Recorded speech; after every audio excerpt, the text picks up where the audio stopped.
minute. Okay, we're back. Hey, we are going to be having the Skylar Fiction Soli after show God, Morality, and Tolkien. It's probably not going to be very long. I don't think there's really much to discuss. Maybe a few things that maybe weren't brought up in the actual discussion. But we got Skylar in here. We got Kyle. We got Dave. We got Caperon. And, of course, Clockwork, who's not very sober at the moment, I don't think. But nope, I'm not the droid you're looking for. Well, I assume you took a shot every time Soli made something that didn't make any sense. Oh, Jesus Christ. Yeah. I'd be dead. Every time he says Tolkien, just take a shot, you're fucked. You're going. And all cards on the table. I've known Soli for a while as one way. Always got along with him. Always a nice guy. Very pleasant dude. And I thought for sure he was a young Earth creationist. I was positive he was a young Earth creationist. Did he not say though he wasn't at some point? He did imply he wasn't. Yeah, because he said coming out of young Earth creationism. So I wonder if he's changed his position on that. And Soli, I'd like to give you the link, but I don't have your new information. I gave it to him. Okay. So, anyways. Oh, yeah. Oh, MJ wants to join. Hells yes, MJ can join. Get your ass in here. Oops, shit, that's not. I gave him the wrong link. Oops. If you guys don't know MJ, you're in for a treat. MJ. He was smart. God, that guy's smart. Steve, I've got Nephilim Free and Mr. Intelligent Design wanting links too. Oh my God! No. Steve, what have you done? What have you turned this into? I will leave this. I think that's called sarcasm. Oh yeah, here's another example of people not getting it. Yeah, maybe I am just terrible. I'm telling you that. Yeah, I'm telling you. I get it now. I understand. Kyle Solo. Yeah. It's too late for that shit, Kyle. That's all I'm saying. I will. I'm just going to go around and start making outrageous claims and see how far I can get by with it. Might as well, Kyle. Just go out there and say some really stupid shit like the Clown Car Posse would and see how far it gets you. Trump is a fantastic president. Oh, that's just crazy. That's just crazy. Get the fuck out of here. I could snipe you from this hangout, Kyle. Oh, hey, Joe's in the live chat. Joe, you want to get in here too? You haven't been here in ages. How do I get you a link? Oh, okay, Joe, I invited you. Yeah, because he's talking about the problem of evil, which kind of what we got into a little bit on that show. So, anyways, Skylar, I got to tell you, I sometimes you have some weird argumentation stuff, but this time, what can I fault you on? Oh, you can't fault me for my beautiful, sexy face. You can't do that. Yeah, blame it on God. You have to fault him because he did not work in Eat a Bag of Dicks. I can't. we were being pleasant and polite, and I don't do that all the time. I do break down every once in a while when you really make me angry. Then the Eat a Bag of Dicks comes out. But yeah, there's an arc usually to Skylar's conversations, and it usually goes within a general pattern. You have the first 10 minutes that are very jovial and chummy. And then something happens. There's a catalyst and then you see Skylar's eyes turn like flames, and you know it's on. And he didn't get the flame. He didn't get the flame mode.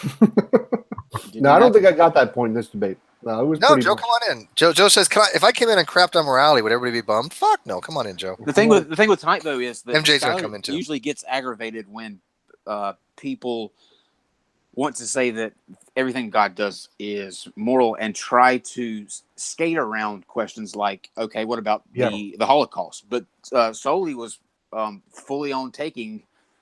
Oh yeah, that's God. That's God. Dude, Calvinists jump on the sword, man. They do it for all you fellow Christians. I gotta admit though, he really did fall on a sword on that one, didn't he? It's not what I was expecting. No, he's openly admitted to it. I mean, and that's I appreciate it. I do too, and I appreciate it. There's no knocking him for that. I actually appreciate the honesty. I didn't think he was being dishonest in his argumentation either. No. I appreciate it. Consistent in his argumentation. Yeah. And much as I disagree with him, and as much as it was kind of strange, I got to admit, from his eternal perspective, he had a coherent position. Does that make sense? Mm-hmm. Okay, because I know that sounds odd to other people, but it was strange. Is the word? It was internally consistent in some ways, right? But it was still bizarre. Strange, a word which here means shitty, folks. Yeah, that's my way of saying shitty. Yeah, very shitty.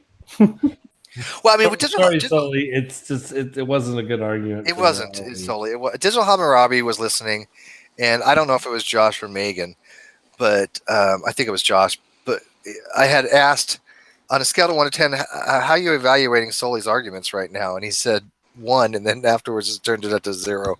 So that's Megan. Oh, was it Megan? That's totally Megan. That's totally Megan. Dr. Bowen, Megan's more frank. Dr. Bowen would at least give him a 2, I think. No, you're right. No, he did start with a 2. I'm sorry. I know what, he did start with a 2. And he worked his way down. Hey, Joe.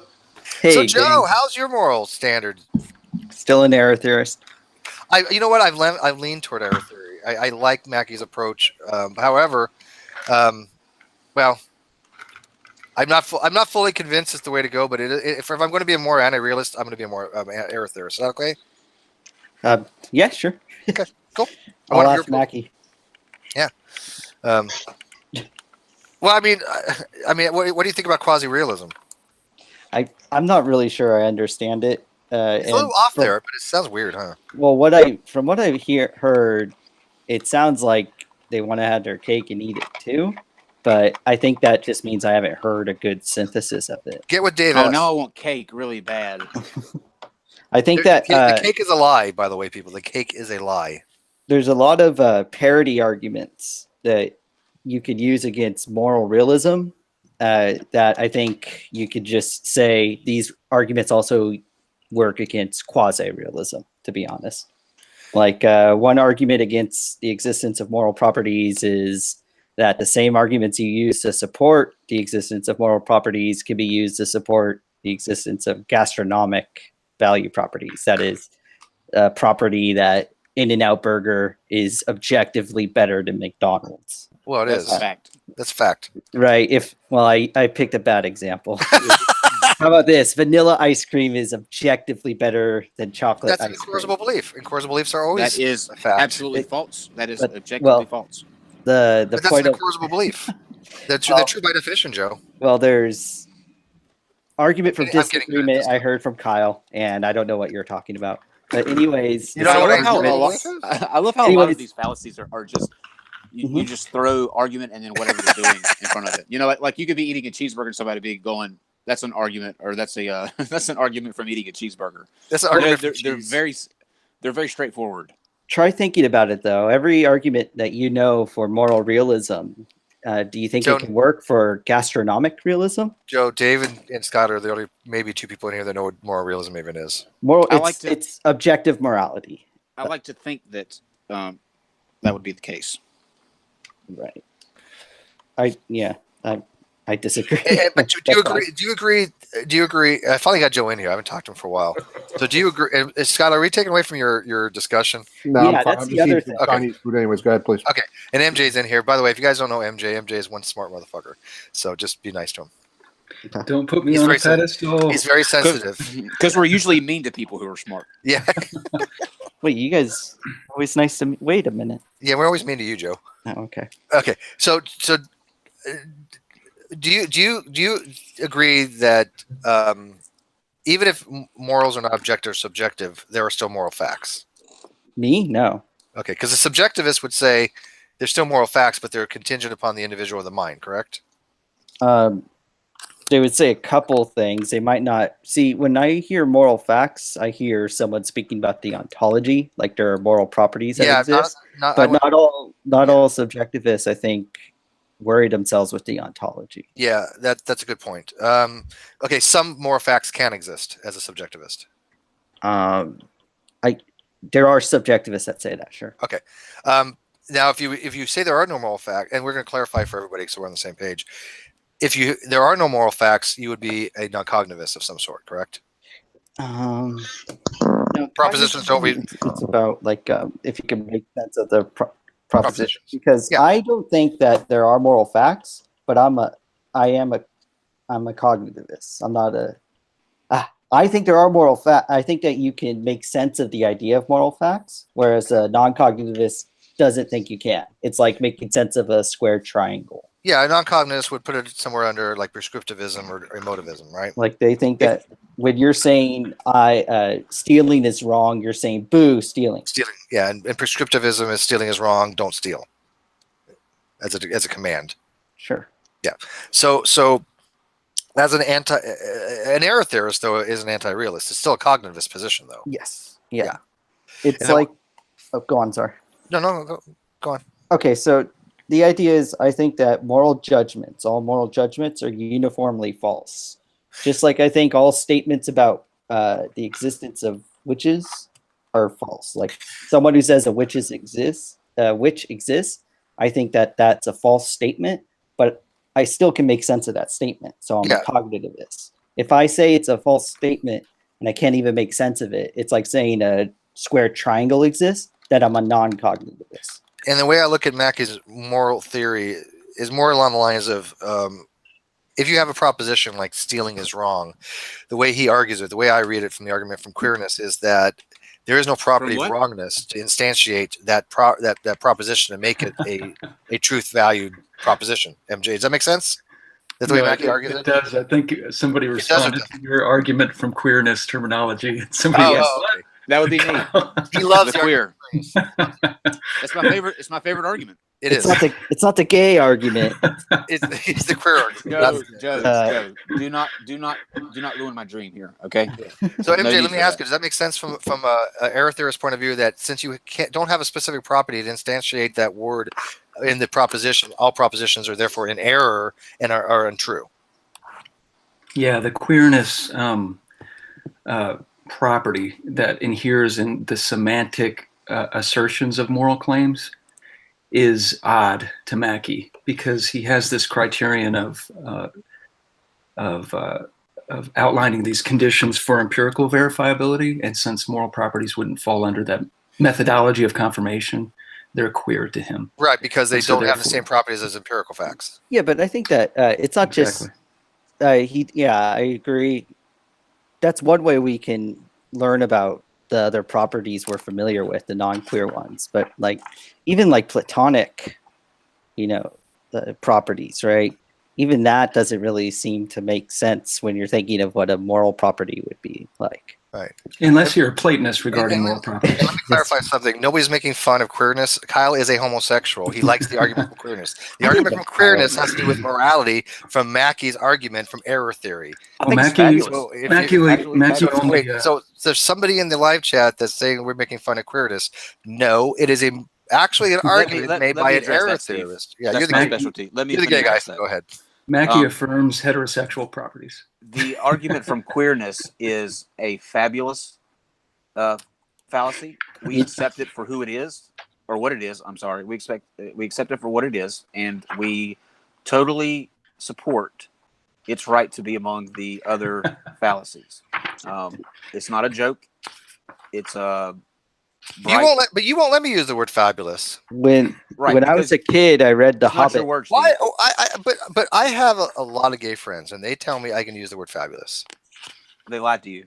Damn it! When I was a little kid, I read The Hobbit, and when it said the word queer, I would always snicker a bit. Well, it's funny, growing up, when I was growing up, that was always a pejorative, and that's why I don't use that word, even though some people say, "Hey," even my dear departed friend Jade.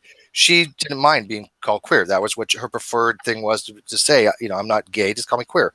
But I have a compunction with that because I don't want to use that type of terminology because of the stigma around it. And I understand that people want to use that word for normativity, right? The same way with other words to take away the stigma. I get that. But if I'm not comfortable using a word because of how I was raised, I'm not going to use it. X-nay on the pronoun. Did I mention anything about pronouns? I feel it going in that direction. Oh, you're giving me flashbacks, Steve. Don't do it. Don't do it, Steve. All right, so back to how was the debate? Yeah. You felt that I heard outside. You felt that Skylar did a good job. I think Skylar was on point. I think that the problem is every question he asked, Soli, unfortunately, decided. I don't know if it's unfortunate. He died on a sword. I'll give him that. Internally, his arguments were consistent. But it led to some kind of ridiculous, just untenable position, I think. Does that make sense? Okay. MJ, what do you think? Did you listen to it?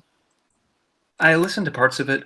He has a certain ethical theory that he's using to motivate what he's calling these analogical moral claims from our perspective as it relates to God's commands before the decree. And I think the ethical theory has to do with something to do with theological voluntarism, which just says whatever God does is morally correct. Well, that's divine command theory, right? There's different gradations of divine Generally command speaking, theory. I would subscribe to divine command theory, but I put constraints on the commands because of how they stem from an omnibenevolent nature. But divine command theory does fall under theological voluntarism, correct? It's a certain kind of voluntarism. Later. Yeah. Okay. It's not completely arbitrary. Do you consider divine command theory to be ethical subjectivism? In a sense, yeah, because God is a subject. Because I agree, and everything I've ever read calls divine command theory ethical subjectivism. But when you ask Eve on Twitter, no, she says objective. But of course, she claims to have a PhD that everybody I've ever talked to in philosophy says she's an idiot. So, oh no. Yeah. Well, there's no consensus in philosophy anyway. That's where the dialogue would begin, I guess. Well, yeah, but hold on. You think that the commands are dependent upon God's mind? No, his they're reasoning for them. Dependent on God's nature. Well, that's just wait. It depend. Well, can you elaborate? Oh, sure. Like if God's nature is the measure for the good, not necessarily the right, but the good, that's usually cashed out in terms of God exemplifying moral virtue to the maximal degree. And when there's a command that emanates from that nature, it's going to be a command in such a way that it wouldn't contradict the nature. And then the command itself would ground the right. The right would be different moral injunctions, ought statements, things like that, propositions in the indicative mood. It's not. It kind of splits the horns of that Euthyphro dilemma in the sense that God can't command whatever he wants. The constraint for the commands is the nature. Well, that's a problem, though, wouldn't it be? I mean, if God came out, that means there's something of value that's higher than God's omnipotence and omnipotence and sovereignty, isn't there? Yep, and then I would I go right to, you got to do a conceptual analysis of omnipotence at that point. A good essay on this is Thomas Flint and Alfred Ferdoso's essay, Maximal Power, kind of set the groundwork, the conceptual stage for understanding that attribute properly.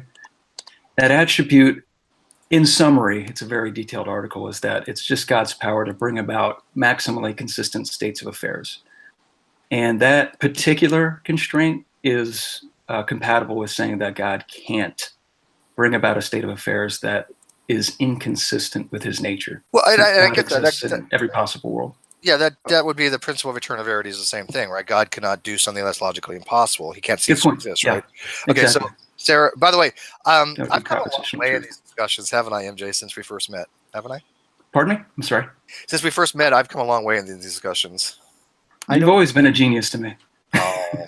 I don't see how your initial response before we went into omnipotence doesn't just suffer the Euthyphro redux. Is God's nature good because it's God's nature, or is it is it good with respect to an independent standard, and that's why it's God's nature?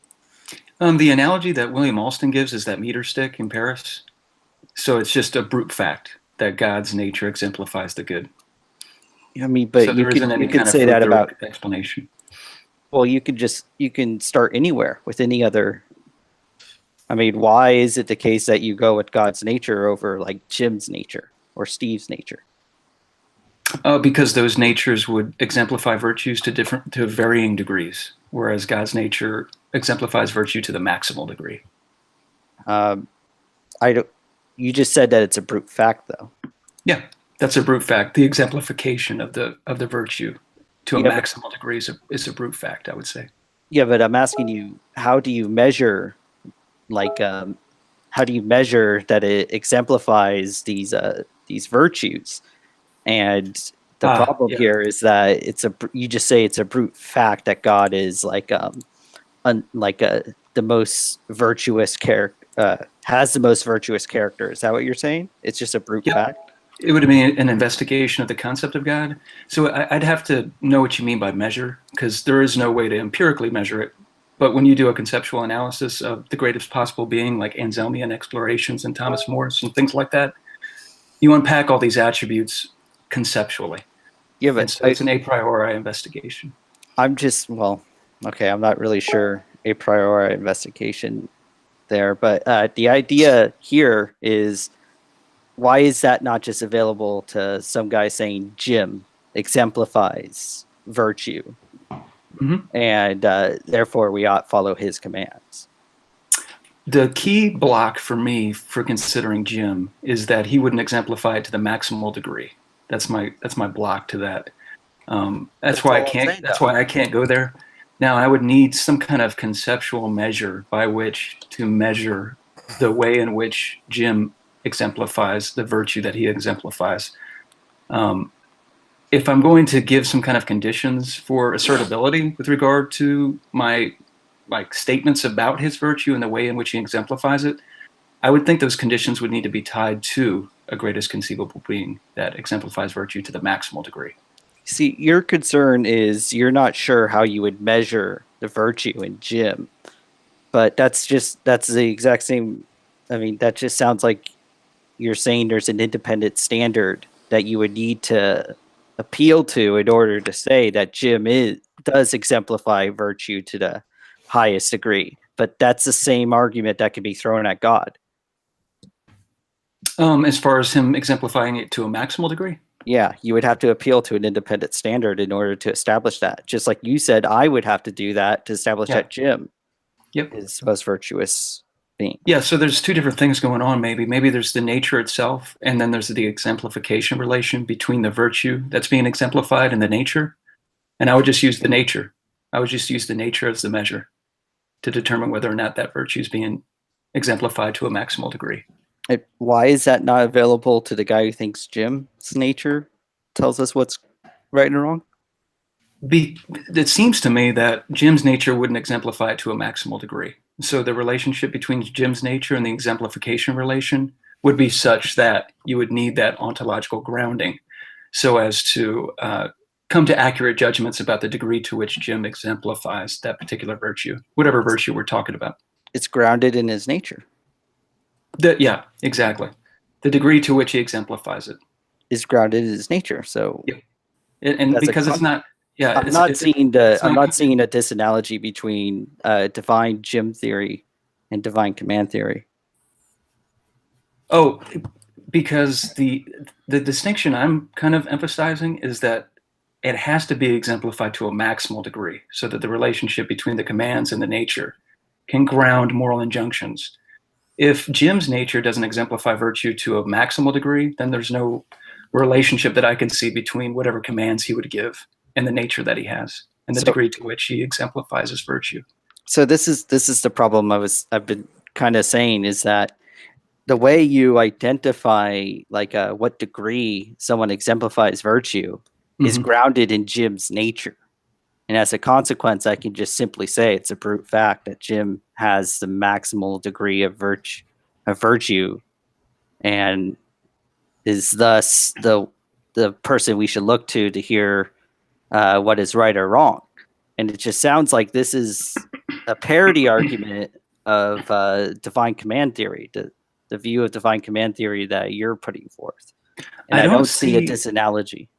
I don't see how I could ground it in Jim's nature. My judgment about the degree to which Jim exemplifies moral virtue, I would think that I would need that ontological grounding that's God's nature in order to come to any kind of determinations about the relationship between Jim's command and Jim's nature. I don't think I could just stick with Jim's nature and the relationship between his nature and the commands to come to any kind of conclusion about, like an accurate statement about the way in which my moral injunctions would be related to Jim's commands because of the way they're related to his particular nature. I think I would need that nature to ground my moral injunctions about Jim's commands or Jim's nature, that ontological grounding, God's nature, in order to sufficiently ground my statements about Jim's nature. That's where I'm kind of not being fully convinced by that, but this makes no sense to me. What I'm hearing though is just it's not God, so that's why you can't say it's grounded in nature. But that's when I conceptually unpack God, though, God seems to me to involve a nature that's exemplifying this moral virtue to a maximal degree, in the sense that. Can you explain how? How he? Yeah, like if you were going to convince me, like let's say I land on planet Earth, and you want to convince me that this God guy exemplifies the highest degree of moral virtue or whatever it was called, how would you go about convincing me that he does? Probably the ontological argument. Which is? The ontological argument basically says that these attributes are coherently co-exemplified in a being and not a bunch of beings because of Occam's razor, right? So as long as I can provide an analysis let's say I don't all the different... Let's say I don't understand all these words. Okay. Dumb this down for me. So you have these things called attributes, right? Is that good so far? Attributes, yes. Properties? One of the properties would be goodness, right? I suppose it's a part of your character. Yeah. Would you agree that that's a property, goodness? Yeah, it's a property of, well, I would want a definition of goodness, I suppose, but I guess it's an adjective, so, you know. Well, let's go with our God's nature. That's what he's saying. That's what he's saying. Well, I think his nature exemplifies the properties. Let's just stick with the properties. What is good? What do you mean goodness? What is goodness? Oh, that's a hard question. Well, I could give like an operational definition. Well, maybe if he exemplifies it in the perfect way, I'd want to know what it is. I would set up an identity statement between exemplification of moral virtues to a maximal degree and goodness. Do you think defining goodness is difficult, like Moore's open question argument? Moore's open question argument, wasn't that a semantic objection he was making? Yeah. I would disagree. I would disagree with Moore. Now, which ontological argument are you kind of leaning toward here, though? Probably Plantinga's. Okay. Yeah, but Plantinga's, he admits that it's begging the question. No, he just admits that, like at the very end of Nature of Necessity, he said that it's not completely persuasive to everybody, but it's on par with pretty much any other philosophical argument you take your pick at in the literature. I'm pretty sure he agrees that it's begging the question. I've never read that. I've read Plantinga for over a decade. I've never read that. If you could send me an article, though, that'd be cool. That would be an interesting thing to read. What's the problem that you see with the ontological argument, the Modal ontological argument? I don't see a problem with it because that first premise, possibly maximal excellence is exemplified. I have good reasons to believe that premise because I believe in the coherency of all the attributes that inhere in God. And so it just follows that he's maximally great in all possible worlds. The rub of it is that when you talk to people that do not think that the properties are coherent, there's some kind of contradiction between omnipotence and omniscience, or omnibenevolence and omnipotence, or something like that. And I think that's where the rub of the debate gets into. But as far as my own mind, I've been persuaded by it. And it would just be a matter of me dialoguing about it to see if I could convince other people, or if they could convince me otherwise. I'd have to give it up. So when I look around the world, how would I see an exemplification of this moral goodness, this I guess highest degree of this moral virtue? Where would I look to see this? Where would I find it? I don't think it's an empirical investigation. I think it's an a priori conceptual investigation that has empirical consequences. That's been the way I've kind of gone about it. So, like, if you say maximal excellence is possibly exemplified, you're basically saying that this being that has these great-making attributes exists in at least one possible world, right? I don't know. Is that true? That follows from S5 and modal logic, which is debatable. I don't know. I'm just a guy. I don't know any of this stuff. Oh, no, you're fine. Yeah, it gets into philosophical theology and stuff. Modal ontological argument is not one of the easier ones to understand. It's very, very. Well, I've never heard of it. So it's talking about if God is maximally great being in one possible world, then he has to be maximally great being in all possible worlds. Why is that? Because of S5. S5 basically says if it's possibly the case that something is necessarily the case, then it's actually, let me look it up. I'm going to butcher it. Yeah, it's by necessity rather than. If it's necessarily the case that something's possibly the case, then it's necessarily possibly the case. It's basically just a derivation of modal semantics. So are we in a world are we in a world where there's some sort of a maximally great force? That would be a couple steps away. So if, according to S5, if that being has those properties in at least one world, because of S5, it follows like of modal necessity that that being exists in every possible world. Well, why would we And even that's assume there's a being at all? That's the thing. So as long as you admit that premise, that why would I do that? Because the properties that inhere in the being are coherent. Which there's being? There's no contradiction. A being that would exemplify goodness, omnipotence, and omniscience. Why would I? So I would assume that there is a being that exemplifies these properties because no, you would assume that it's possible that there's such a being. I don't even know why I would assume that's even possible. My criterion of possibility is basically lack of contradiction. Lack of contradiction with the. If something is logically impossible, it's possible. If it's logically impossible, it doesn't exist in any world, any possible world whatsoever. Yeah. So it's logically possible to be a perfect virtue for a being to have that perfect virtue. Perfect virtue, omnipotence, and omniscience. Those are the great making properties that would make a being maximally excellent. So how have we determined that it's possible for a being to have these properties? That is a great question. That gets into the coherence of those attributes. That's actually William Lane Craig's project. I mean, during the 80s, he went over omniscience, and in the 90s, I think he went over his relationship to time, but then related it somehow to omnipotence. I forget exactly. That's in the tenseless theory of time. And then you get into the coherence of omnibenevolence. And I think that's been Alston's project. All right. So what have these projects turned up? They've persuaded me. I don't like to be dogmatic about anything. I've studied it for a long time, and they've persuaded me. They've persuaded you that it is possible for a being to be perfectly virtuous. Oh, indirectly. They've persuaded me directly that the attributes are coherent. So the omni things are coherent? Exactly. The logical problem of evil, in other words? Oh, that's kind of an offshoot of it. So problem of evil could be posed as what's called an external conceptual problem to God's goodness or power or knowledge. This problem has to be wrestled with, definitely. Yeah, when I look around at the world, I certainly it would take quite a bit of convincing to get me to think that there's a being that exemplifies all of these virtues of omniscience and omnipotence and perfect moral goodness, and then you look around at the world and you're like, oh gosh, this isn't that at all. Exactly. That's the problem of evil is the hardest problem. Yeah, God's a fucking dick. Honestly, I think the evidential is a bigger concern than the logical.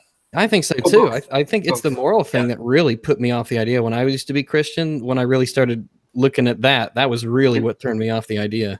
Yeah, well, the reason why I think that the evidential is worse is this. And maybe you can suss this out, MJ. But the logical problem of evil, because the omni qualities, right? None of them can be true all at the same time. So that's the argument that is internally an inconsistent system. Okay, yeah, exactly. But it's only for a very narrow thing of divinity, of gods, right? I mean, it only applies to a very, very small group of people that say, I posit this type of omnibenevolent, omniscient deity that says all these omni properties, but not all theists do that, right? But the evidential problem, you could pose the evidential problem to the omni god too, though. It doesn't necessarily. Oh yes, absolutely. But what I'm saying is the evidential one is not as strong as an argument toward a single deity, but a more weaker argument among all deities. Any deity that would exemplify those properties, I would say. Yep. Any deity that's good, I think the evidential problem of evil has issue with. Is there any evidence for either of these supposed beings? Oh, that would be the project of natural theology. So they would get into arguments for God's existence. But that would be a separate question. But that's actually related though, because there isn't, or there is, or I think there is. What would an example be? Probably your typical arguments that you've heard of. I've had to read up on these in detail, and they've persuaded me. Let's give you this argument. This is from our good friend Sarah. By the way, not getting into details, but I watched a video the other day that I didn't know I even had. That wasn't one of Sarah's video. Very good, Sarah. Your videos are very good. So premise 1, if God does not exist, objective moral values and duties do not exist. Premise 2, objective moral values and duties do exist. Conclusions, therefore God exists. Discuss. Now I'm sure you've recognized this argument. I've heard that before. Why does there a God mean there's moral objective? Well, like morality is objective. If there's a God. This is the moral argument. It's called. Oh yeah, I've heard it. Is that what it's called? It's called the moral argument, isn't it, MJ? It's a version. Yep, it's a version. Okay. So what is your thought on the moral argument? Because I don't think it's a very strong argument. I think it's terrible. Yeah. I'm persuaded. Really? Well, okay. Now I do. I grant this. Even though that Joe is an error theorist, and I kind of tend to go to error theory myself. What's that? Slow down for the normal people. Error theory is the position that that moral facts are an error, meaning that the propositions, there's no such propositions that you can assign a true or false value to when it comes to a moral statement. Okay, they're all wrong. So like an example would be like murder is immoral. Yep, and that would be a false proposition. Yeah, because there are circumstances where it would be moral. That's not why it's an error, though. But the reason why it's an error is a little more technical. It's basically what Mackey's arguing is that you have certain properties that really don't exist. So if you say like murder is immoral, he's arguing immoral is not a property of the universe. It's not something tangible that exists, like a theory of form or something or Platonic form that says this is something. And therefore, by stealing that sentient beings apply to an action that takes place. But you can't instantiate that into the sentence. Stealing is wrong because there's no such property to make that sentence true or false. Yeah, those properties don't exist. Those properties don't exist. So he's a property nihilist. So stealing isn't a property. So the act of stealing can't have morality assigned to it. The proposition doesn't have any value to it. Okay. It's moral nihilism. Okay. Moral nihilism. So that's the way he looked at it. Okay, another person would say moral facts do exist, but they're contingent upon the human mind and the individual. That's a form of subjectivism. Or you can say it's relative to a cultures. That's cultural relativism. Or psychology, personal subjectivism. There's a whole bunch of different terms for these things. They basically mean, do you think, first, are there such thing as moral facts? Are you more what's called a more cognitivist or a non-cognitivist? If you're a cognitivist, do you think moral facts come from some kind of objective standpoint or a subjective standpoint? That's how they kind of break it down. What would an objective standpoint even be? Given certain conditions, the way I explained this, and maybe MJ, I've run this argument a few times, and maybe you can point out the pros and cons of it. Okay? Yeah, sure. No problem. This is your expertise. Not really, but well, come on. Do you want to give your background? I'm not going to dox you, but you have expertise in this. As far as ethics, I need to read more on ethics. I've been reading ethics lately. You know quite a bit about philosophy. Philosophy is a deep and wide subject.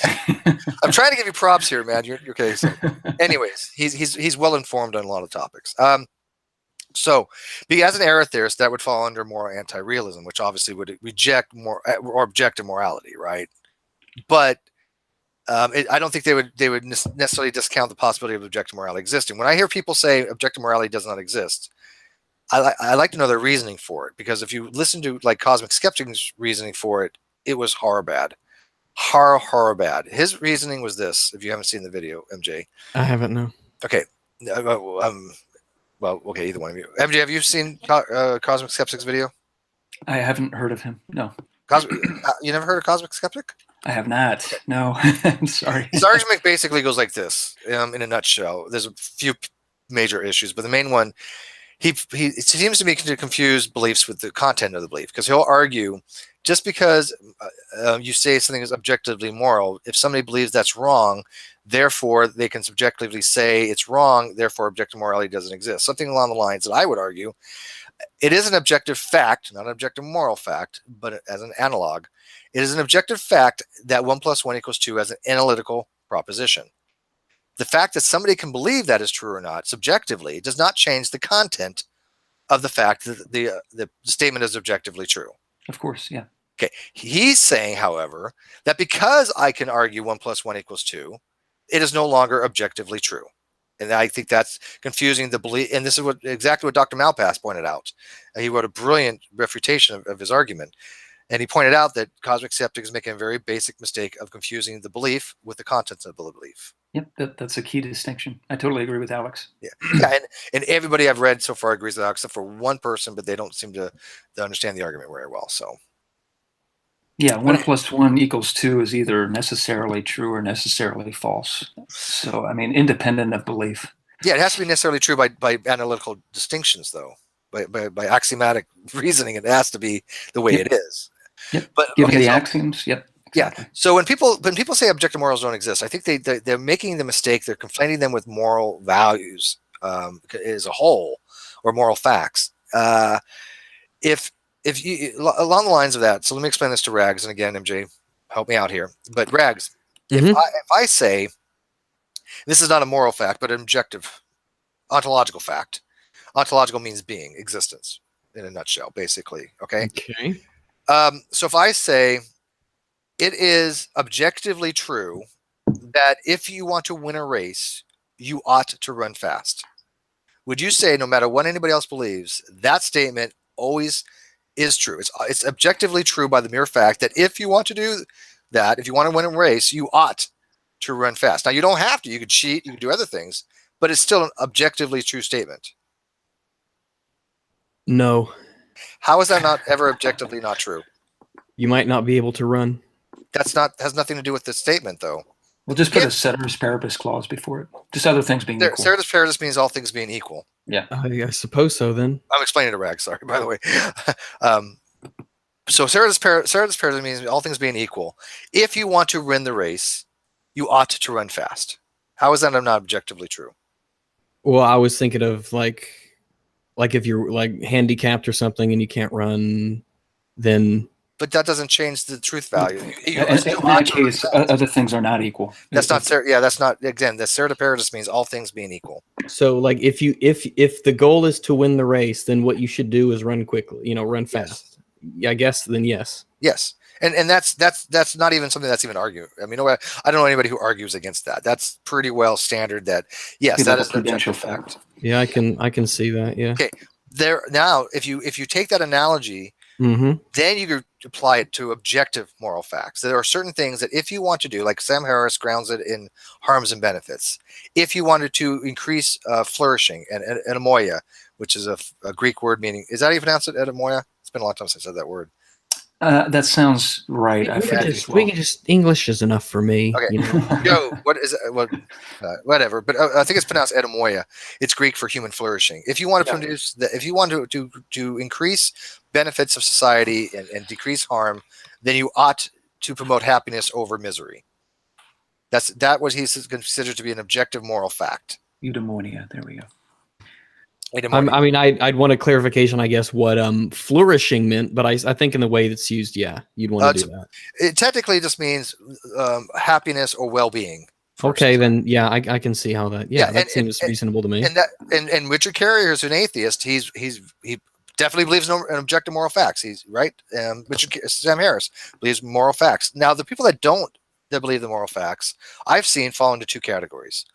They're the ones that actually have a reason not to believe in objective moral facts. Is this like Joe? He's an error theorist. He would probably agree, for all practical purposes, you could have objective moral facts, but the problem is he thinks they're all in error. He thinks they're all have instantiation issues. I apologize, Steve, real quick. I got an appointment at 2:00 to get my oil changed, but I'll stay in the room. Run and get your oil changed. I know. If you guys are still in the room, can I leave my avatar in here for when I get back? Yeah. What is your but so far, people have been complaining. People have been saying, "Hey, Steve, your argument's stuck. You don't know what you're talking about." Nobody that knows philosophy has said that so far. You know philosophy. Am I way off base on anything that I've said in this hangout? You have excellent philosophical intuitions, from what I've heard. I think you do really well in philosophy. Thank you. You're welcome. That's Eddie Vedder. That's Eddie Vedder leaning on Shaman in Pearl Jam. I never done any classes, so I appreciate that. Thanks very much. Yeah, Rags is good at it too. Well, Rags has a good philosophical temperament. I enjoy talking with people that like Joe. That was a really good conversation. I like being challenged. I like being pushed to the brink. No, you don't. I swear. No, All right, I'll be back, guys. You shouldn't swear. You shouldn't swear. I think it's awesome because Rags exemplifies open-mindedness. Which I'm here to be the guy. Rags is the gadfly. I'm trying to give you a prop here. Hang on. So Rags exemplifies. Right, I'll be back, guys. Thanks. Thanks, FJ. Goodbye. I don't know what your avatar is. Eddie Vedder leaning on Shawn Mendes in Pearl Jam concert. Oh, okay. I got you. So I was going to say that for a virtue ethicist, especially what would be called a virtue epistemologist, open-mindedness is a virtue. Right. And I think that you exemplify that because you you take what you want to learn, and you want to say, okay, give me the arguments, right? You have an open mind toward that. When a virtue ethicist would say, what is the golden mean between two vices, and say, okay, I don't want to be cowardice, but I don't want to be reckless, so I'm going to go with that middle ground and have bravery. Okay. Right? Yeah. Open-mindedness is between two vices. Open-mindedness. It's between stubbornness and naivety. And gullibility. Exactly. Okay. All right. That you are now officially on your first step to be a virtue epistemologist. Yay. What's it pay? Nothing. Yeah. Absolutely nothing. Well, we're philosophers. We can think of a reason to give ourselves a raise. There you go. You can just will it into existence by making a logical argument. Right. So what you're saying is that you can have objective morality as long as you establish like a premise that you're trying to achieve something. Yeah, you have to ground it in something. That's called the grounding problem, right? Okay. Okay, I gotcha. So like when Matt Dillahunty, I've watched him. So when he says that as long as like we can both agree on a goal, then we can set that as the groundwork for moral objectiveness. Yes, and I think Dillahunty is absolutely right on that. The problem that we run into, and you see this a lot, with people that are philosophically naive, and I used to be that person 4 years ago, and I've read a lot to try not to be philosophically naive because I got tired of Joe kicking my ass all the time years ago. He would obliterate me. So this is payback, bitch. I spent all that time reading stuff just to get back at Joe. That's weird. But the problem we run into is that certain people, especially atheists, will tend to say there's no objective morality because there's no way it can be written on the universe. It's not in the fabric of the universe. And I think that's ridiculous because nobody posits that. No rational philosopher says that. That's some weird theist that you've run into on the internets positing some shit like that. Okay? I don't know any rational theist that says, well, objective morality exists because it's written in space-time. No, that's not what objective morality is. Objective morality just means literally that moral facts do exist, and unlike a subjectivist, they're not contingent upon human minds. Most subjectivists, or some subjectivists, will say that morals are contingent solely on the individual. They're a moral subjectivist.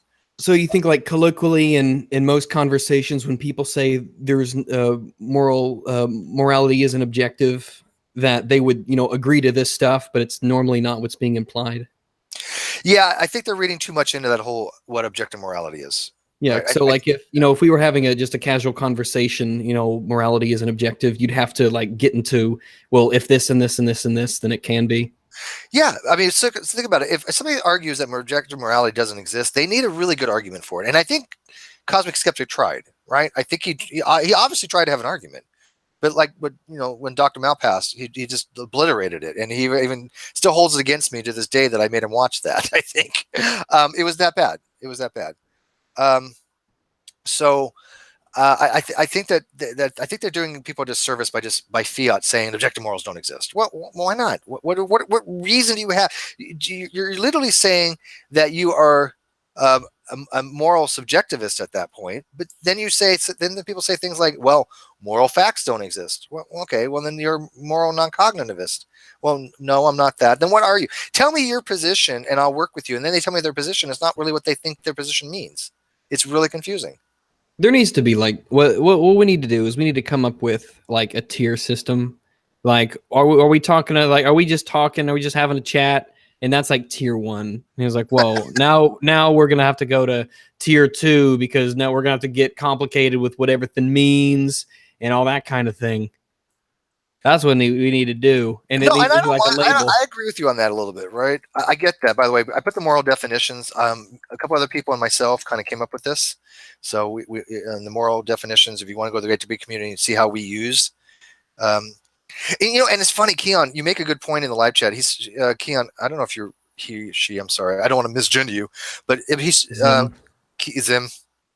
Xenon says objective subjective morals is a false dichotomy, and there might be a point to that actually. If you go watch Sisyphus Redeems videos, he makes a very good point, and he kind of puts it out there that look at the whole subjective objective distinction was bullshit from day one. So he thinks that he's a major overhaul and there's not an actual true dichotomy there. And he might have a point. So, anyways, Joe, you still with us? I think sometimes, like when it comes to the way, like especially you behave in what I do in the real world, that a lot of it really is best guided by being really simplistic about it a lot of the times, and that complicating it can, I don't know, it just feels like it adds unnecessary steps a lot of the times. Well, I try to break things down, right?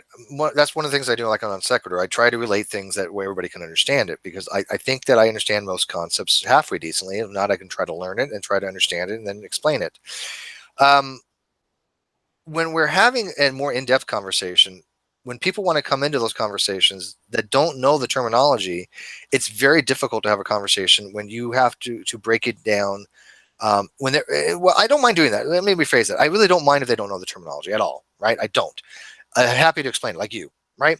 But if you were to come in here, Rags, right, and not necessarily this hangout, but a really in-depth kind of hangout, like the discussion that Joe was just having with MJ, and you say, hey, you know what, both you guys are wrong. Yeah, objective morality is bullshit. Then we ask you why, and you're like, oh, I don't know. Well, then you've done nothing. It's been useless talking to you, right? And I see that happening. I see them arguing such bad arguments, by fiat. Oh, objective morality can't exist. Okay, can you kind of give me a really better reasoning for that? If you say, well, objective morality doesn't exist because all propositions are in error, okay, I believe that. I'm down with that. That's a good argument. But that's not the argument that they're making. It's like coming in here, like I'm not buying any of this perfect virtue exemplification stuff. I just don't. I think that's trying to justify a position that you don't want to lose. No, because I don't think so. Because look at, when it comes to these positions, there's what's called tense. A tensor on them, basically tension on them. And tension is basically that when you start believing in one thing, you kind of screw up something else that you believe. And there's this give and take. And that's why it's hard for me, because I look at like error theory and go, yeah, that kind of makes sense. But that's a moral anti-realist position. But then I'll look at something like objective morality and say, well, you know what? Yeah, I do think objective morality can exist. And that's a moral realist position. That's exactly what moral realism is.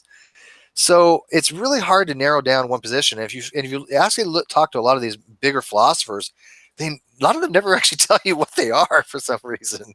They don't want to get locked down. By the way, Sir, I just sent you the link. Maybe I'm just more of a guy who just wants evidence of things. And that's fine, but not everything is evidential. And by the way, World has me not. I don't know what the hell you're talking about in the live chat. I really don't. But anyways. When theists are positing a deity, they're not positing it most of the time, unless you're an intelligent design advocate, as a evidential claim, as a scientific claim. And I think there's a huge category error to be made when you try to take a argument like the one that, like for example, Sarah's argument, the moral argument. If God does not exist, objective morals and values and duties do not exist. Objective values and moral values and duties do exist. Conclusion, therefore God exists. Discuss. And I don't know why that's not an argument, or excuse me, affirming the consequent on that. I don't know why. I think it looks like it, but it's not. I don't know. Anyways, so take a look at that and tell me that's affirming the consequent. But no, I totally lost my train of thought because Sarah's joined. Oh yeah, when they're positing these things, they're not positing them as evidential. They're positing them as reason. They're positing them as rational arguments, right? So how do you take a rational argument like we're going to be doing the argument for contingency tomorrow with Sirs, and how do you do an experiment for that? How do you falsify that? No, you don't. What you do is you say, okay, if given I accept these premises, what are the conclusions? If I don't accept the premises, why not? I got to give reason. Right, and we're going to break down the argument from contingency, and I'm going to show it's not really a great argument. It doesn't get you anywhere. No, and argument of contingency is going to be a fun one because I've been doing a lot of research on that since you kind of set me on the task of that. It's a very interesting argument, but no matter what you pick out of it, it doesn't explain anything. And the whole point of an argument from contingency is it seeks to explain something. If you want the most wordy version of it, look at the I don't. third. I'm not going to say it actually, like because I don't want it. But like Aquinas' third way is basically the argument from contingency, but it's like you can chop it up into like 13 pieces, and it's still too much to digest because it's just words. It's a lot of words without actual it's not even like a good syllogism.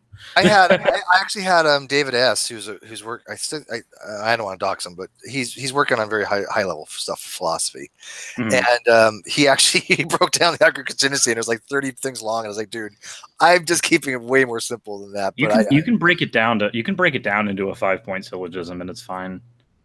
You don't need to have it as 30 freaking points. Yeah, no, I get that, and that's why I'm going to keep it really, really simple. Then get down to the fact that even if you have it contingent, what is that going to entail? You still don't have anything that's going to give you any explanation. It's still going to violate the principle of sufficient reason. But we're going to get into that tomorrow. Yeah, that'll be a thing. I still need to figure out what time that is, because if it's super early in the morning, then I'm going to be at work. Probably won't be that early in the morning. Okay. Yeah. We'll just see what time it is, and I'll let you know if I'm available when that time is. Well, I mean, are we still doing Ennis tomorrow? I don't know. Still doing what? Are we still doing? Do we have a non-sex show tomorrow? I'm not certain. I don't keep up with the schedule for it. I just look at my notifications when they come in and go, "That's a show I want to watch," or I go, "That's a show I don't want to watch." Sandring, $10 super chat. Thank you. Brain food. There needs to be more discussions like this and less reality TV. Thank you. I appreciate that, because I like to make sure what I put out is correct. And yeah, I'll make mistakes. Don't get me wrong. And I will get shot down on those mistakes when I have experts shooting me down. But when I have people that don't even bother to open a textbook, that don't even bother to read the literature, and just say by fiat, "You're wrong, Steve," would you really think I really have done to have a conversation with that person? And what's really frustrating about that conversation 9 times out of 10 is somebody will assert something, and then when you ask, okay, well, what have you read that leads you to that conclusion? And they go, well, I just think it's wrong. Okay, yeah. Cool. That's vacuous. And Sarah, thank you very much. She says you rock, Steve. And Sarah, you have been around here for a very long time, and you cheer up the place. I mean, she asks the best freaking questions. She'll just lay it out there, and it's fun. She makes it fun. So thank you, Sarah. So let's see. You want to take our audience questions for Rags? Ask me anything, and an answer will be given. It may not be the right one or make sense, but yeah. If I want your opinion, I'll give it to you. Yeah, that's what I tell them. That's what I tell them. Yeah, that's why they're exes, by the way. I think one thing that after all this talking about this, that, and the other thing, and all these big words and stuff that no one knows unless they learn about them. Well, I guess most words are like that, but it's weird that if there's a God out there, right, that these are the arguments being used, which seem to me to be fairly high level stuff. And when the stakes are so high, it makes me think, man, why this should be simpler than this. I've used that same exact argument, Rags. Actually, exact same words almost. Yes. So my thoughts on that, Rags, honestly, are that I've yet to meet a single person who has actually gone, I was an atheist, but then Aquinas's fourth way was explained to me in such a way I just converted. We know it's weird because when I've never heard it. I was raised I was raised Catholic. I went to Catholic schools, all that stuff, and I mean, I'm glad I did in the academic aspect. But when it comes to every time someone would say the name Aquinas, there'd just be jizz on the floor. Oh yeah. You just invoke the name of Aquinas. Okay, that's like saying Einstein in when it comes to science, right? Yes. Yeah, and then I went and looked at his rules and actually his stuff, and I looked at it from a skeptical perspective, and I was like, okay, I guess Aquinas. Okay, again, they're all brilliant people, but I agree with you, Rex. Smart, these arguments are not very convincing. They're not made to convince the non-believer. They're pretty much meant to reaffirm. Yeah, they reaffirm from the inside, and that's kind of the problem I have with them, because I've been saying for a little bit that I'm going to be tackling 5 ways on my channel because it's something that I actually really want to do. Problem is, though, is that there's so much stuff to research and break down when it comes to them. Simply saying, I'm going to go do some videos on the 5 ways. No, that's not a 3-day process. There's Catholic bishops that have pointed out that, they don't even accept anybody's opinion unless they've been a Thomist for 10 fucking years. Yep. Yeah, that's very true. When you hear something that you're like, I want to do that stuff on my channel, I'm going to, and I'm probably going to have to start with the 3rd way only because I'm already doing research for it right now, but those arguments are so incredibly complicated and complex, you can't break them down super easy. And even when you do, they don't really sound convincing. They just sound like something that, people from the inside of that that group are just going to accept and go, like, you know if what? if you're charged to believe it and you're looking for reasons, then some of that stuff sounds amazing. Yes. Oh yeah, very. Like, this is very foolproof stuff. Believe it, sure. I love orange. I was that way for a while.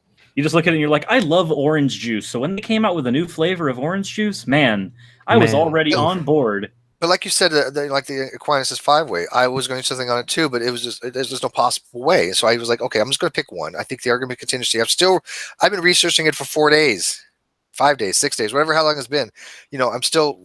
I want to lay it out, and I'm still not going to get it right. I mean, I'm not a Thomist, so I am so happy that me and Ocean live like an hour and a half away from each other, because my drive to Waffle House for us to hang out was literally just me listening to podcasts and everything I could digest on the argument from contingency. And I'm just like, this is a long drive and it sucks, but it's actually really good for research. I like listening to stuff when I drive. Well, I don't drive anymore, but yeah, I like listening. Well, I mean, you thought we did a good job on the logical problem of evil, didn't you? I thought the logical problem of evil was fine because I thought it was shit. No, my hangout on it. You thought we did a good job on that for my hangout, right? Meanwhile, Rags is just in there. Sirs didn't like the hangout. Fuck you, Sirs. Okay. Well, that's the thing that I like. I like this whole because I what it think sounded like to me too. That's how I interpreted it, Stevie. It's like, screw you on that. Yeah, I just a silent treatment. I mean, what was wrong with my hangout? Wait, no, seriously, what was wrong with the logical problem of evil hangout, Sirs? Besides the ending. Besides the shit show, the shit show that happened in the middle of it, I enjoyed it up to the point where we had the shit show. Yeah. But until the shit show happened, like I think we're on point. What was the shit show? Catch me up. Oh no, too much drama. Trust me, you're fine. You're fine. Okay, I was better off not knowing. One of those things you just once heard, it can't be unheard. So we got some questions here. Sort of like morally justified reasons, right, Steve? Well, I mean, I'm only just playing off the title here. Yeah, morally justified reasons. Okay, so Convert Me asked, the argument about God and morality sounded a lot like Matt Slick. Would it be malformed for the same reason? No. Matt Slick's argument was called the tag argument, or transcendental argument for God. Transcendental arguments I have no issue with personally.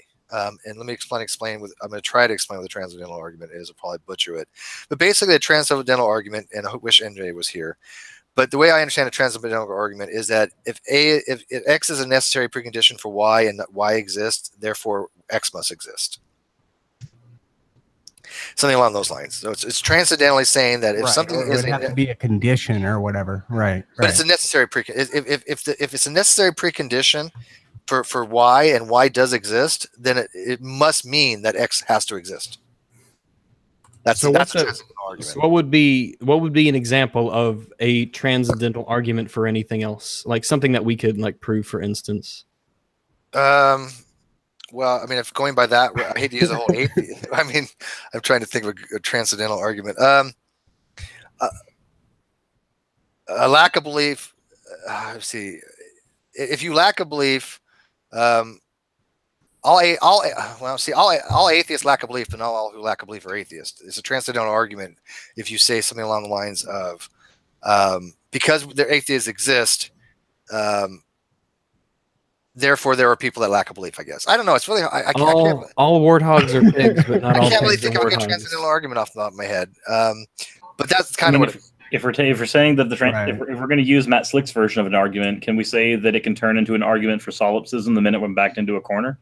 Yes. And you could. The reason why his argument fails is this, though, and I've actually talked to because it makes the other side want to shoot themselves. Yes, drives me fucking crazy. Matt Slick's argument is so bad, and what his argument is this: his argument goes like this: God or not God, not God, but or God. But not God doesn't make any sense here. Well, there's a couple of different problems with that. One, not God is not a proposition, but let's grant the abuse of notation for this one, okay? Right. Not God and God, those are not propositions. So he's off the mark on that one. But what he's doing is he's taking what's called a disjunctive syllogism. And a disjunctive syllogism is basically P or Q, not Q, therefore P, or P or Q, not P. It's a conditional premise, right? It's a conditional premise saying that if you're given two choices and you eliminate one of them, then the other disjunct must be true. What he does is he takes something like that and he turns it into a P or not P. You don't do that with a disjunctive syllogism.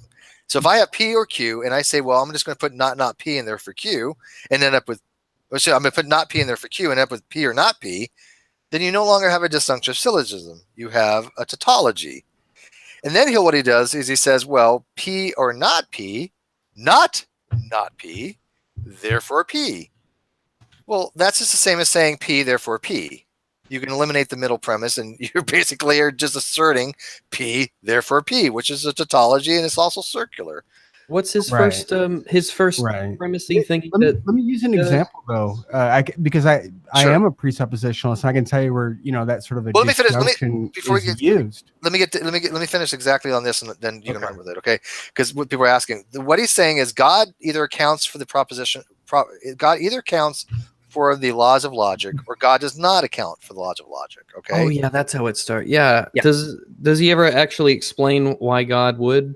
No, the problem is there's two other there's two other possibilities. This is why it's not. This is why I keep telling him it's a false dichotomy.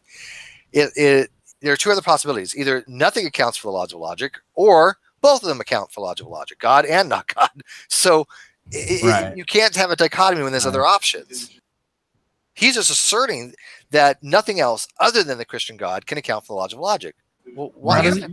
That's an unjustified premise. No shit. How would he even get the Christian God? He doesn't even start off with a deity. He's like, it's got to be the Christian. Let me give you an example here real quick, though, because I think this fits in perfectly, because I am a presuppositionalist, and I do subscribe to transcendental reasoning, but I do see the error here that Steve is pointing out. Like if I said A or not A, right? Not A, or I mean, you could put this in many different ways. Therefore, A, you could have something like this, right? You're saying A, therefore A, then. Yeah, exactly. At the end of it, that's what you're doing. So to use an example, nothing exists or God exists, right? If God exists, something exists, or God exists. Okay, wait. Or you could put it the other way. You could say, since something exists, then it's false. The first disjunct, and therefore God exists. But the problem is you could substitute leprechaun in there or something. Yeah, like that really doesn't hold, because look at it's like there's a giant leap. First thing I got to say is all this is contingent upon what's called bivalence, or logic that's based upon two conditions. Okay, and by the way, I am not a logician. I am not an expert in logic. I am not a philosopher. This is this stuff that I've picked up over the last couple of years because we talk about this shit so goddamn much, and I think I've got it down to almost an art form. But don't take my word as gospel. Any of this, hopefully people know that by now. But okay, so when you have something like God exists or God does not exist, you're saying ontologically that there are only two states of the universe that can be such that God exists in it or God does not exist in it. There are other forms of logic out there called multi-valued logic that doesn't have that bivalence that you can have other than true and false. The law of excluded middle doesn't apply. Yeah, the law of excluded middle gets knocked out, and that's when you take out which Matt Slick would immediately shoot down, because he's a huge fan of saying, well, how do you account for the laws of logic? It's like one of the things he jumps onto fucking often. He would only appeal to the ones that his system can account for, right? Well, he would ignore him, the other ones, like that Steve is pointing out. Yeah, and for him, he says that the law of excluded middle is part of his laws of logic. Therefore, God or not God makes sense to him. Right, having only a dichotomy makes sense to him there. Right, but that wouldn't rule out what Steve is saying, right? Just like it wouldn't logically entail it only has to be God in the disjunct that I gave. It could be a leprechaun. I was about to say there's a logical jump to isolate what is on the other side, and you're right about that, and that's why Matt Slick's argument fails. Yes. Yeah, and by the way, you got that, but you know what? Slick doesn't get it. As a matter of fact, I talked to Matt and Alex a couple weeks ago, maybe a month ago. And Alex was like, if you will get Matt back on, I'll have a conversation with him, because this is a true story. On Facebook, Matt had said, Alex, meaning Dr. Malpass, didn't refute my tag argument. Matter of fact, he demonstrated God must exist. And I told Alex that, and he's like, Well, Matt Slick still has not demonstrated to me that Pokemon Go contains demonic spirits, but he has said that. Oh, I mean, but do you understand? I think Matt is dishonest. I really honestly do, and I have no ill will to him. I get along with Matt, but when you say something as stupid as Alex Malpass, who has a PhD in logic, didn't refute my argument. Matter of fact, he proved God. At that point, you are just catering to your fucking people. There's no goddamn way you're going to convince anybody that that's the case.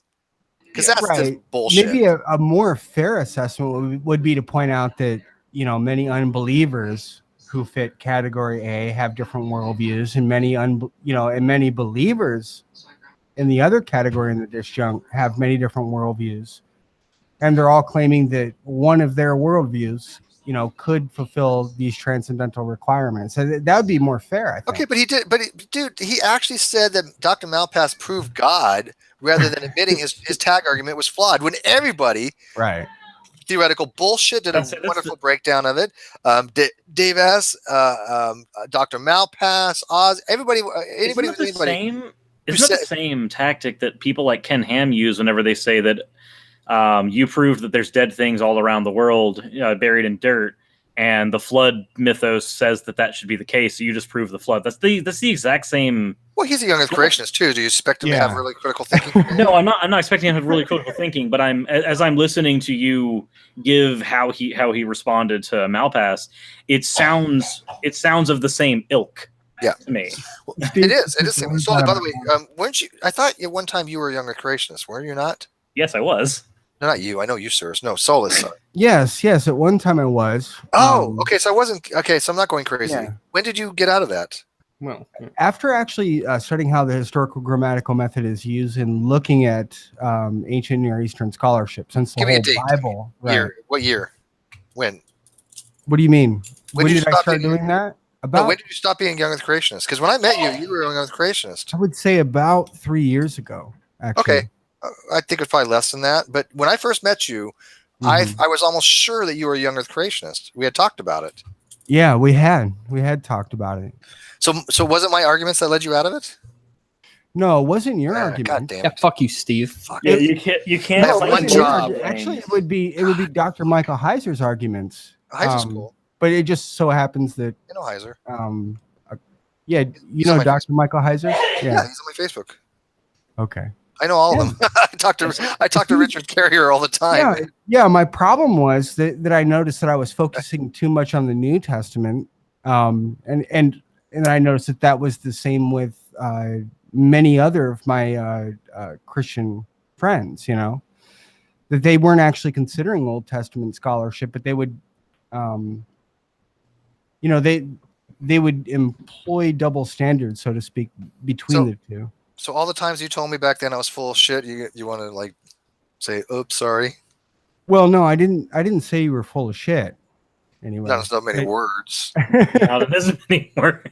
You don't have to apologize. I'm happy, dude. I'm happy for you. I'm impressed you were able to. But here's what I did notice. Views. Great. Here's what I did notice, though, is that it's us Calvinists and Puritans that spearheaded accommodation hermeneutics that led into the scientific revolution, which is arguable, of course. Sure. I mean, and I wouldn't even say that's a too much of a thing I'd even argue against. I mean, I understand why you would use hermeneutics, and I understand why you have to even be critical. I mean, exegesis is a critical way of looking at things. And when you're doing critical analysis and contextual criticism, but right. Why don't you go and talk to the clown? What do they call them? Not the clown corposse, the Calvinist mafia, and explain to them what you've learned. Because I still have people like Antonio, what's his name? Silver, the guy that wrote On the Origin of Kinds. What's his name? Which really sucks because Jade really wanted to talk to him. Antonio Silvestro. He runs from us. We've asked him to defend his book, and even Matt Slick said, "Oh yeah, he'll come on."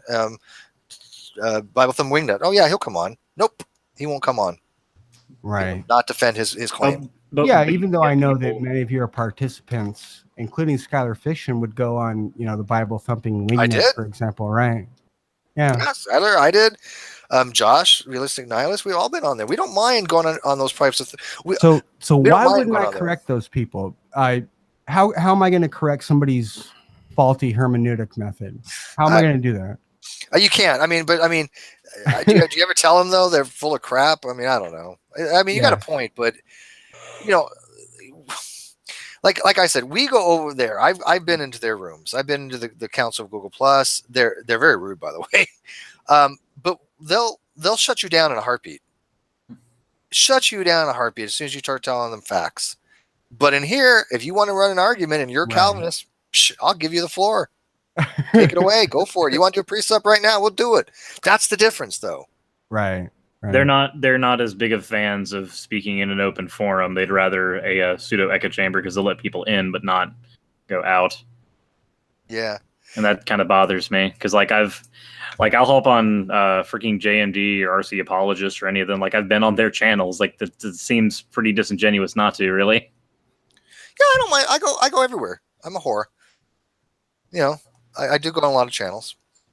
But you want to do a precept? Let's all play. Matter of fact, I've been down this route. You know I can do a precept. So why don't you play precept with Rags? I would find that to be entertaining. Go play with the puppy. Well, I don't know if you noticed in the discussion I had tonight, Steve, because even though I am a presuppositionalist, I know Skylar doesn't like those people doing that because it's viewed as being evasive, really. It's not all preceptors are side 10 though, and that's right. Look at that a lot. I don't mind the Van Til preceptor. Are you a Van Til preceptor or you're a side 10 preceptor? Yeah, no, I would be a Van Tillian. You're Van Tillian. Okay, so I mean, I don't have any harsh words to say about that per se. The only thing that I'm saying here, though, is that if you notice in my discussion, I just granted the whole thing, and then I just showed how it doesn't logically entail. At least that's what I'm pretty sure that I've demonstrated already, logically. Somebody says Manifold said you need to teach Destiny how to deal with precept. He's live now. I don't know who those are. He has the largest live stream on YouTube now. He's live. Ask your chat. Rags might know him. Do you know Destiny, Rags? I know Destiny. Yeah, the streamer guy. Big streamer? I don't know how big he is. I don't watch him. I have enough cancer in my life already. Yeah, so he does precept, or he argues against precept. And I'm out of practice, by the way. I'm very out of practice with precept. He does most of political stuff. I think. I don't watch him. He's a Twitch stream. I've seen him a few times, like Medicare and Sargon and stuff. We were supposed to do something with Medicare. I don't know what happened. That kind of fell through. Sargon loves us, though, and Kyle's going to be on Sargon's channel again. Yeah, he's a good guy. I really like him. Did I not tell you that I thought he was going to come in and do a good job, and he came in and he did a good job. Yeah. Have you watched his? He's been out over doing a bunch of stuff for the Trump protest. That's been pretty good.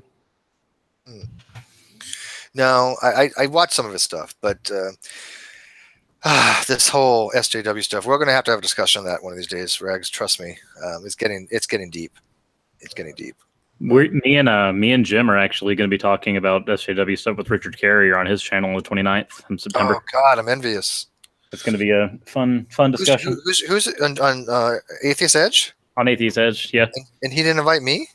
Well, originally it was just going to be Jim, and then I had him on my channel, and he was like, "Hey, do you think you could be my co-host for Richard Carrier since he was mine for RJ Downard?" And I was like, "Okay, well, if for some reason I might be able to get on that, I would be happy to. I know Jim's taking a vacation right now.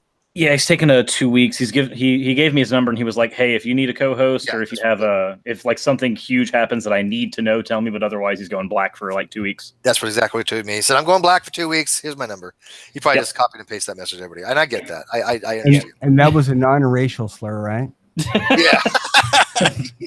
Well, what you need to understand though is he's going on his vacation, so he's going black, but we can't expect him to come back. Is going dark. He's going dark, sirs. But I had to lead into that horrible joke. So Manifold said he was debating a preceptor today and had a tough time. He even watched an Aussie video explaining how to learn how to do it. Yeah, well, I'm telling you, preceptors can be good. Jimmy Stevens is a friend of Soli's here, and he's a good preceptor. Gotta admit. Yeah, it depends on who you talk to. Just like it depends on who the unbeliever you're talking to is. Well, how about this? Like I said, you want to precept Rags, but I will intervene and kind of explain the terms and kind of think, I'll help out. Is that cool? No, I have no interest in precepting anybody. Anyway. How do you know that? Because it was revealed to me, right? In a way that you can't be wrong? in a way that in some senses I could be wrong, and in other senses I can't. You could view it as placebo, but I view it as. How about, you know what? Instead of how about him pre-subbing? How about I ask some questions?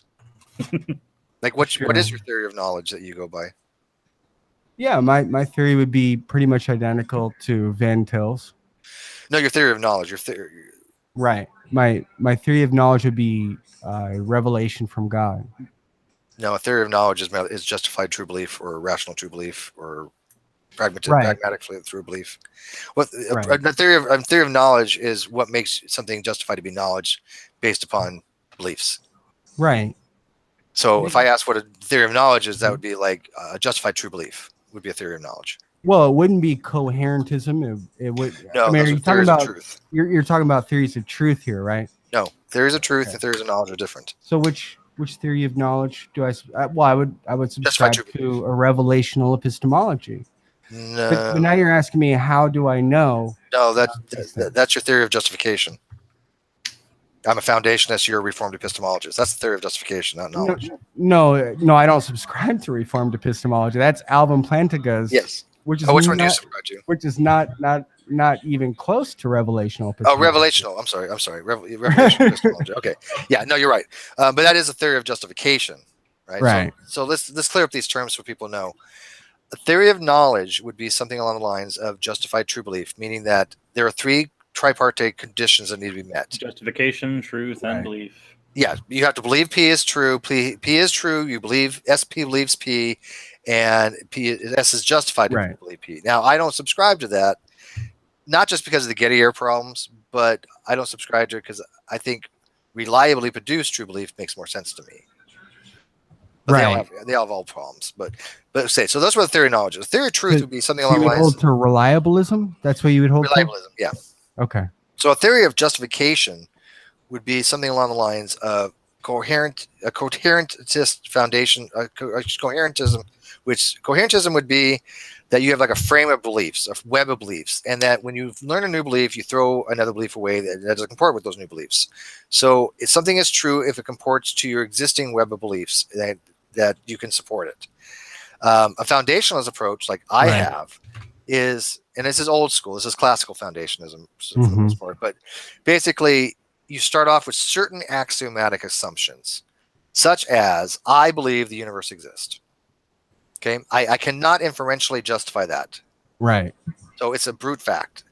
Doesn't mean it's false. It doesn't mean it's false. It just means it cannot be inferentially justified. I cannot infer it to be true from other things. So a foundationalist will take certain things like that. I'll take axiomatically that we can observe the universe and draw knowledge from it. And I'm okay with that. I'm not saying it's a perfect theory of justification, but it's simple and it works. Steve, the universe must be contingent on something. It needs to have a reason. I'm sorry, we're not getting into that right now. Tomorrow. Yes, tomorrow. But there are other justificatory theories, such as revelational epistemology or Plantinga's reformed epistemology, which is a way to try to justify theism to be rational, right?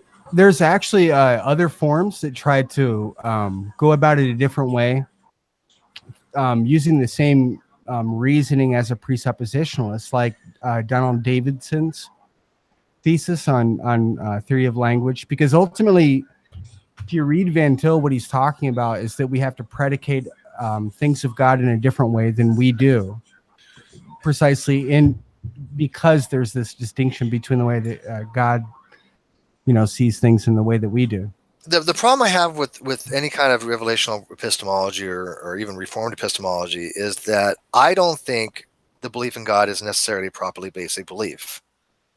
Right? I mean, in a foundational axiomatic framework, you take things axiomatically, but they're all properly basic, meaning they have to exist to everybody. Nobody can get by without having these assumptions. If you take that framework, for example, you have to assume reality is real, or you can't function in reality. Right? You have to start from that basis before you even draw. I understand, and that's why Van Til formulated his argument. He was saying that we, as presuppositionalists, that we would formulate it indirectly. But it's not. I don't see it necessary. For example, by using transitive properties, right? If you have knowledge, and God is the source of all knowledge, and you have knowledge, and therefore, You see what I'm saying? Like a transitive Sure, property. it is. I'm not saying it's not incoherent. But it would be indirect, very indirect. Yeah. But the problem I'm saying is, sure, you can build a framework that way. You can say, I posit God. God has all the knowledge, and for me to have knowledge, it's contingent upon it coming from God, right? That's not incoherent. Or his creation or something like that. But the problem I find is it's adding extra things that you don't need to have because they're not properly basic. Nobody has to ascribe to that to function in society. Everybody has to function. Everybody has to say your reality exists. I mean, if not, then you're just being irrational, right? I agree with you, but the arbitrariness rejection to foundationalism is just asking what's your foundation for foundationalism. We could ask the same question of all systems of foundationalism. Agree. I totally agree. Look at so you're saying that it seems to be, at least it appears to be specious, right? Well, or special pleading or something. The way I'm looking at it is this. You're asking really good questions. And most people don't do that. The way I look at it is this. There is an arbitrary factor to axiomatic assumptions. Let's be realistic. But again, this is something I described earlier to David when I was talking to him, the Munchausen trilemma. Everything is eventually going to be circular, axiomatic, or infinite regress. Right. Okay? Those are the three solutions, right? Three solutions to any kind of philosophical thing. You're going to end up with those things. Or it's called the Agrippa as well, trilemma. But I have to look at it as, okay, which one am I more willing to accept and which ones am I more willing to discount? For example, I don't think it's incoherent to have infinite regress. Okay? It sucks, but there's nothing illogical about it, right? So, right. And for the Thomist in the room, MJ, Thomas Aquinas admitted that. I don't think he's here yet, but he'll be back. Yeah, and I don't think many people would disagree with that. So we have to go by what we think is more comfortable for us, for our ideology. And even though foundationalism suffers from arbitrariness and coherentism suffers from circularity, so anyone you pick suffers from something. I find that Reformed epistemology and revelational epistemology, you're putting more axioms than you need. And I like to get to the more basic of systems. I don't think you need to posit extra axioms if you don't need to posit them. Okay. And so that's the only objection I have. So, I'm not saying that they're irrational. So you would apply Occam's razor and you'd say that there seems to be a lot of unnecessary baggage, if you will, right? That's not parsimonious. Yeah, I think that would be a good way to apply Occam's razor, actually, because I mean, both of them probably could account for everything, and they're both explanatory and they're both predictive. So if you do take a parsimonious approach, I think it is less parsimonious to posit initially God than not posit God. Now, I think for somebody who concludes God, that's a different story. But is the God thing, is that predictive? No, not predictive. No. Oh, no. The revelation when you means in the sense of producing instrumental or useful results. Yeah, when I say predictive, I can say, okay, if knowledge comes from God and I have knowledge, I'm making a prediction that to know something, it stems and flows from the deity, right? It's not like an observational prediction, but you can codify it in a way that's a coherent system. There's nobody's ever going to I don't think any real philosopher goes out there and says, you know what? There's one perfect theory of justification. There isn't. I think the whole point of philosophy and figuring out the different ways that we can think is to admit that not one of them is inherently correct. Yeah, it's all what you tend to. As long as I think you build up a consistent epistemological framework, you're okay. I mean, I've built mine up. I know the theories that I like. I know what I tend to go to. There's some strain here, some strain there, but if somebody says, how do you know that? I can write 3 pages on how I know that. Right. Well, let me tell you about my theory of truth. I'll go to deflationism rather than coherent theory of truth or correspondence. But would you say though that you don't think that you're committed in every situation to one of those individual theories? Because I think that's what I would say as a Van Tillian too. It just the fact that that we make at least a pragmatic pursuit. I fall into pragmatism for that very reason. Very good. Thank you. I couldn't agree with you more. I fall into pragmatism for that exact same reason. I do not hold to the position you have to hold to any specific one of those positions. Right. Don't. Right. There's nothing in philosophy that says It depends that. on the That's the thing with pragmatism, you pretty much just hold that an ideology is true if it works satisfactorily. Isn't that pretty much like what it boils down to? At least that's the way Dewey put it. Yeah. Yes, that's exactly. So if I can use some other theory of knowledge or some other thing to make a reasonable, pragmatic approach to something, I'm perfectly allowed to do that, I think. See, I didn't even realize that I was technically a pragmatist until me and JMD Apologetics had like a 2-hour conversation on it, and he was like, "No, you sound like a pragmatist." I'm like, "Oh, let me do some research on this." Yeah. Okay. Yeah. No, that sounds about right. Yeah. It is interesting. Yeah. So, anyways, to kind of sum it all up, there's a lot involved in these topics, and so this is one of the reasons why I enjoy talking to somebody like you, Soli, who's clearly, versed in this. MJ, who's extremely, you have no idea how much, but extremely versed in it. Not that I am on any level to talk to MJ on their level, but I know enough to where I want to make sense and I want to relate the information to other people without being wrong. Those are my goals. Right. But when you have somebody who comes in who has never read a book in their life on the philosophy. No, I have. No, I haven't. And but it comes in and says, "Oh, let me make a very strong argument by fiat." Crocs with socks are immoral. That's true, though. That's a brute fact. We call that a brute fact. Don't do that, people. Don't worry. God has told me in a way that I cannot be wrong. Crocs with socks is objectively wrong. It has been revealed to me that Crocs with socks is amoral, Steve. Egyptian crocodile god Sobek views it as heretical to his nature. Some of these concepts, they've been talked about for a very long time in many different ways, and there's no easy solution. And I think that it's kind of juvenile to think that somebody's going to come in and go, "Oh, hey, let me solve this problem that's been bugging philosophy for 2,000 years, and I'm just going to sum it up so easily." I don't see that happening.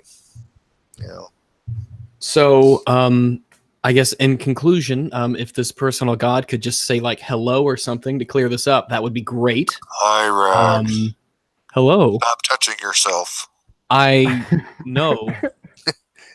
That is you, God. Oh my God. God. I didn't give you that to do that with it.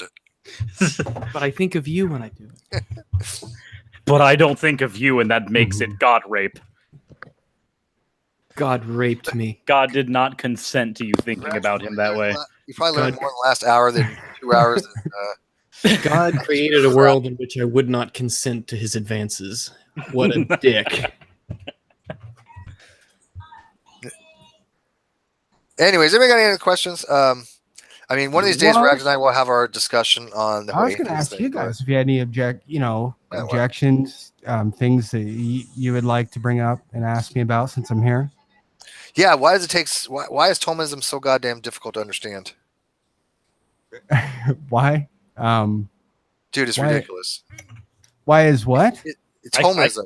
I can give you Thomism. Yeah.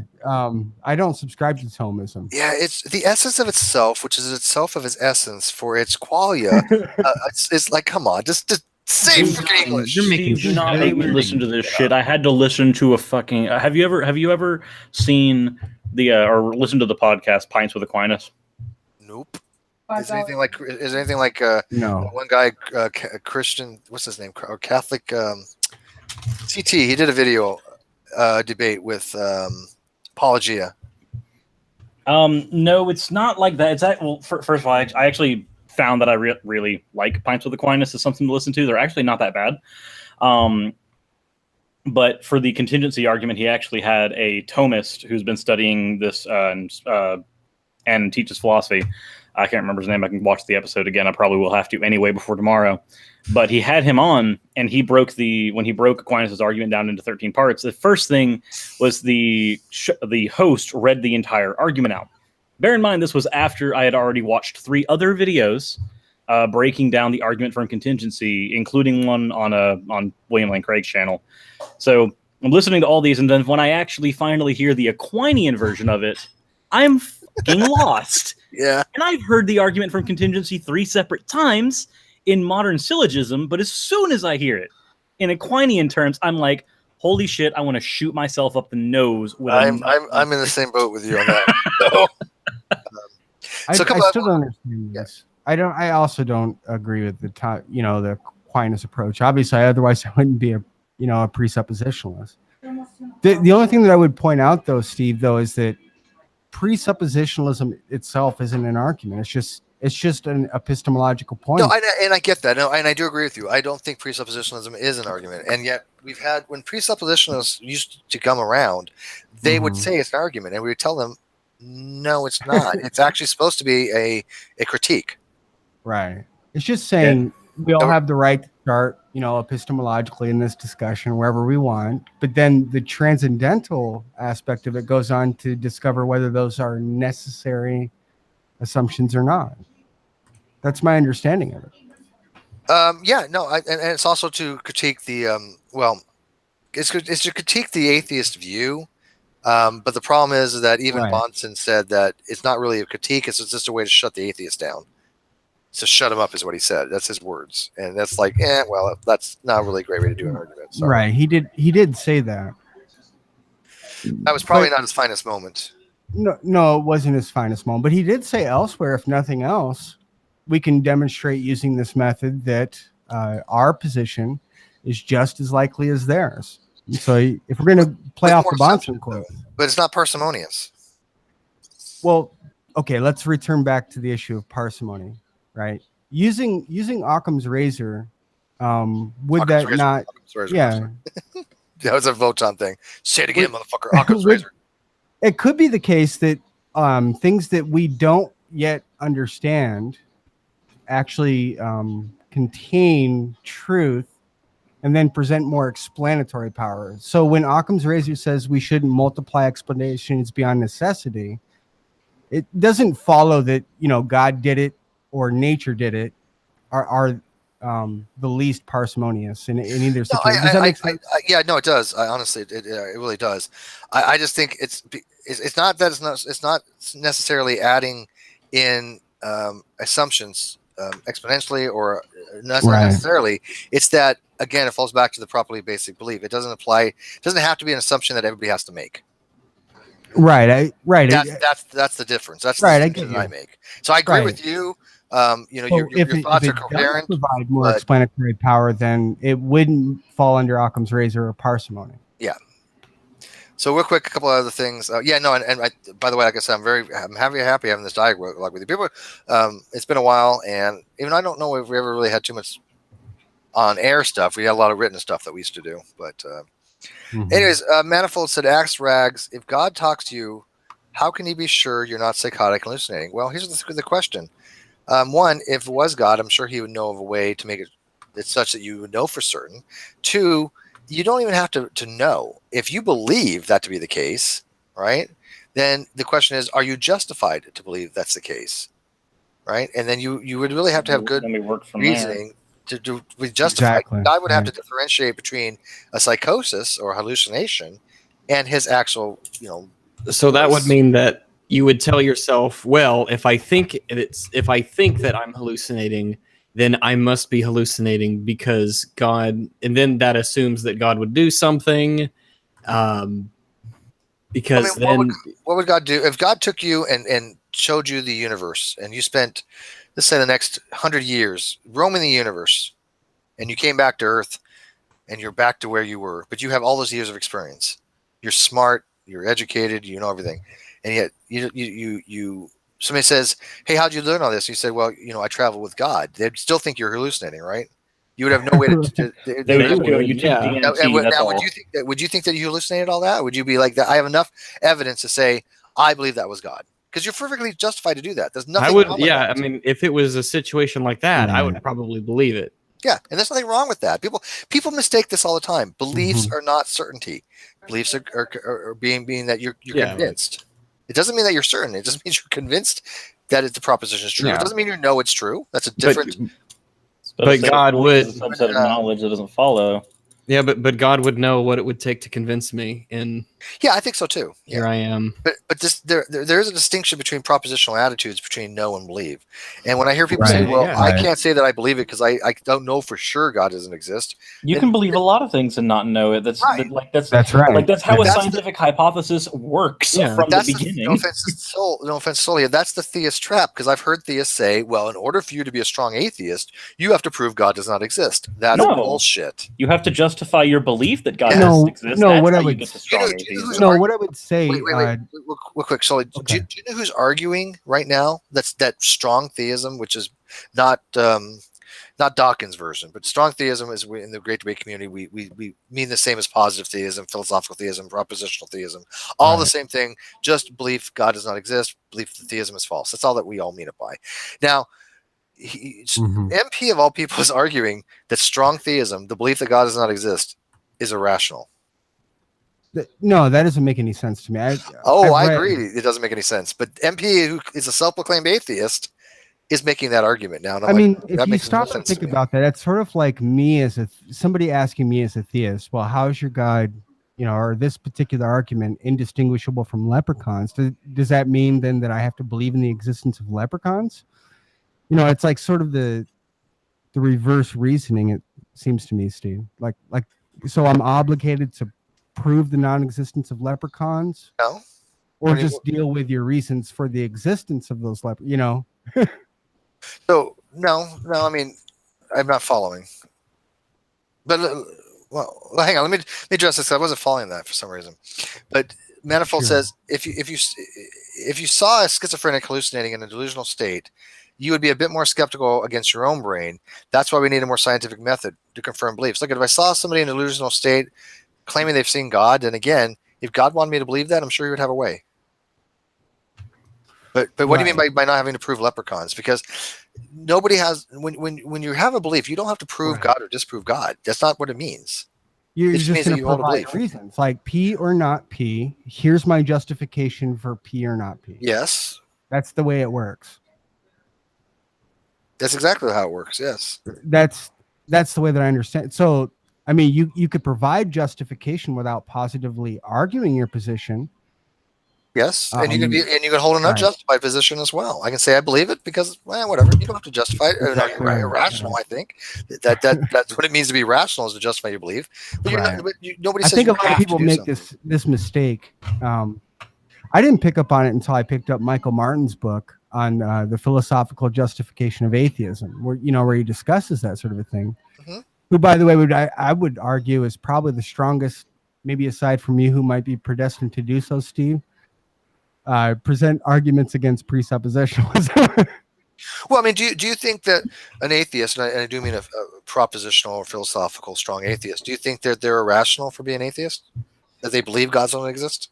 No, I think you could make an argument that even atheism could be a properly basic belief, right?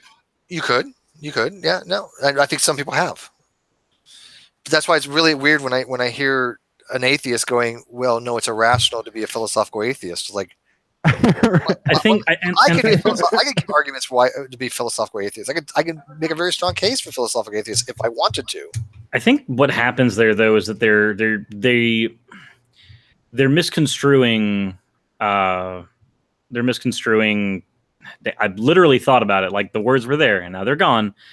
Thanks, Steve. I blame you. Stop. Could you please start existing so this doesn't happen? Are you focusing on me too much? Are they misconstruing? I think what they're doing is what they're trying to say is that they believe that weak atheism is a stronger position than strong atheism, like is an easier to defend position. But the way they're wording it is saying because of that, the other position is automatically irrational, which I don't hold to. Yeah, I don't hold to that at all. But I think if somebody were saying that, if I were having a conversation with somebody who did say that, then I would probably hear something like that from their side. That's what I'm thinking. Well, of course, it's an easier position. It's a non-position. I mean, anybody can say, "Well, I don't believe in something." That's a non-position. So what? It's silly to say that. I think. How can a strong atheist is going to? But you should still. Okay, so Steve, are you saying that you should? Okay, in that instance, you should still present reasons for why you don't think what you've been presented with, is is adequate or whatever. Yes, matter of fact, I have a blog on that very thing. It's called The Burden of Proof. Right. Community. And my argument, and I'll send it to you here. And my argument is simply that look at, even as it's saying that I don't believe something, there is a burden attached to that, even though that burden is not predicated on the proposition. It's a second order burden, because I think you need to justify to somebody why you don't believe something. Now that's my argument, and people can take it and run with it or whatever. I'm not saying that's philosophy, but that's my own argument. And I actually wrote a blog on this, and if you want to read it, there you go in the live chat. Okay. Cool, thanks. But I thought I made a decent case to say, look, as a second order type of justificatory thing, just to say that I don't believe you without saying why, because you do hold a belief in some way. You believe that the person has not made their argument. That's a belief. No, and that's why not a propositional belief. It's not on the proposition itself. It's second order or whatever. Okay, so you would agree with me that the contrapositive of I do not believe would be I believe not, right? Well, that's not the contrapositive. That's the converse, I think. Does that? But the way that you would defend that would be stated differently, or presented differently. I'm not following what you mean by that. A contrapositive is something along the lines of P then Q. Let me think here. I'm trying to think. Well, while you think, I need to hop off, yeah, so I'll have to bounce, and I'll catch y'all later. Thank you, buddy. Good to see you against Rags. Yeah, contrapositive is P then Q, not P. If not Q, then not P. So it's just basically P, Q, not P. I have to think of this stuff in my head. So it's P, then Q, if not Q, then. But anyways, you mean the converse, I think, the opposite. Right. Okay. So, but if you're doing the converse, that's the sort of thing like it wouldn't matter how you present it negatively or positively, at least linguistically or semantically, right? Well, no. I think here's but it would affect the way that you defend those. I know what you're saying, but I think you're wording it wrong. If any existential claim, to me, is positive. Even a negative existential claim, which means that I believe something doesn't exist, is a positive claim. That's what I mean. Right. So I know what you're saying. So let me word it better for you. All existential claims, in my opinion, are positive. They call them a negative existential claim, meaning that I'm asserting something does not exist, but it's still a positive assertion that something does not exist. Right. I think so. I think you and I share the same sort of confusion about the distinction between negative and positive atheists. Oh, I think well, most of us do. I think most of us have gotten it by now. Mm-hmm. Yeah. But I think there's still a couple holdouts who just, for some reason, they don't really want to really understand the argument. They just want to say Steve's wrong, and that's fine. Those are the people I don't really deal with. Yeah. Because it's just been going on for so years. Oops. No, I agree with you, but I tend to just grant everything whoever I'm talking to gives me for the sake of argument and try to put it in the strongest light possible and deal with it, I mean, it's just the way that I work anyway. Yeah, no, I agree with you. Look at any atheist out there, and this is, again, these are my personal arguments. These are not philosophical mandates or whatever. I mean, these are just things I argue. So if people think my arguments are bad, that's fine. But I argue that I do believe that stronger atheism is more effective than weaker atheism. And let me tell you why.